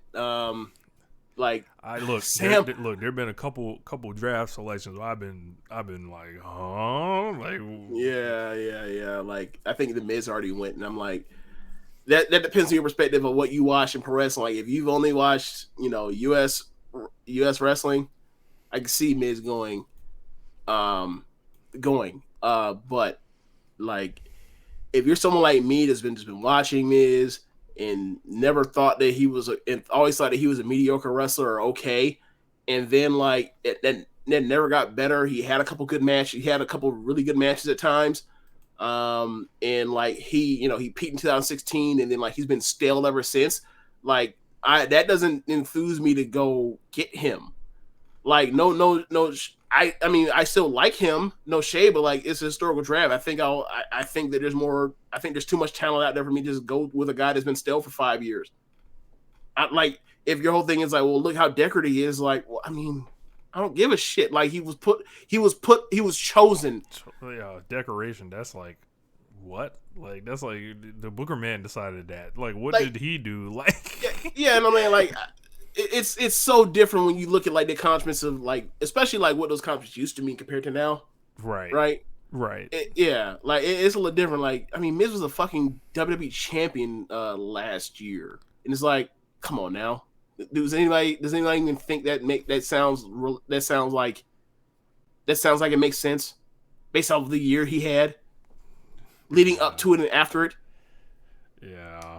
Yeah. So. But whatever. Like, if you want to draft him, you want to draft him. But like, I wouldn't have drafted him. I understand he got drafted, but that wouldn't have been me. Like, I don't know, man. Like, I take Drew McIntyre that round. Like, I'll take Drew McIntyre. Like, I don't remember what round who did I take that round? Can you look it up and figure it out? Because I don't remember. Your 9th round. I guess that was ninth round. If that was ninth round, then I took Naito. Yeah, yeah. So Drew McIntyre, Tetsuya Naito, The Miz. Something Yes. doesn't quite. Yeah. But anyway, be sure to rate on whatever app you're. I already went through the whole spiel. We Like outta here. I Holla. went through. Yeah. Holla.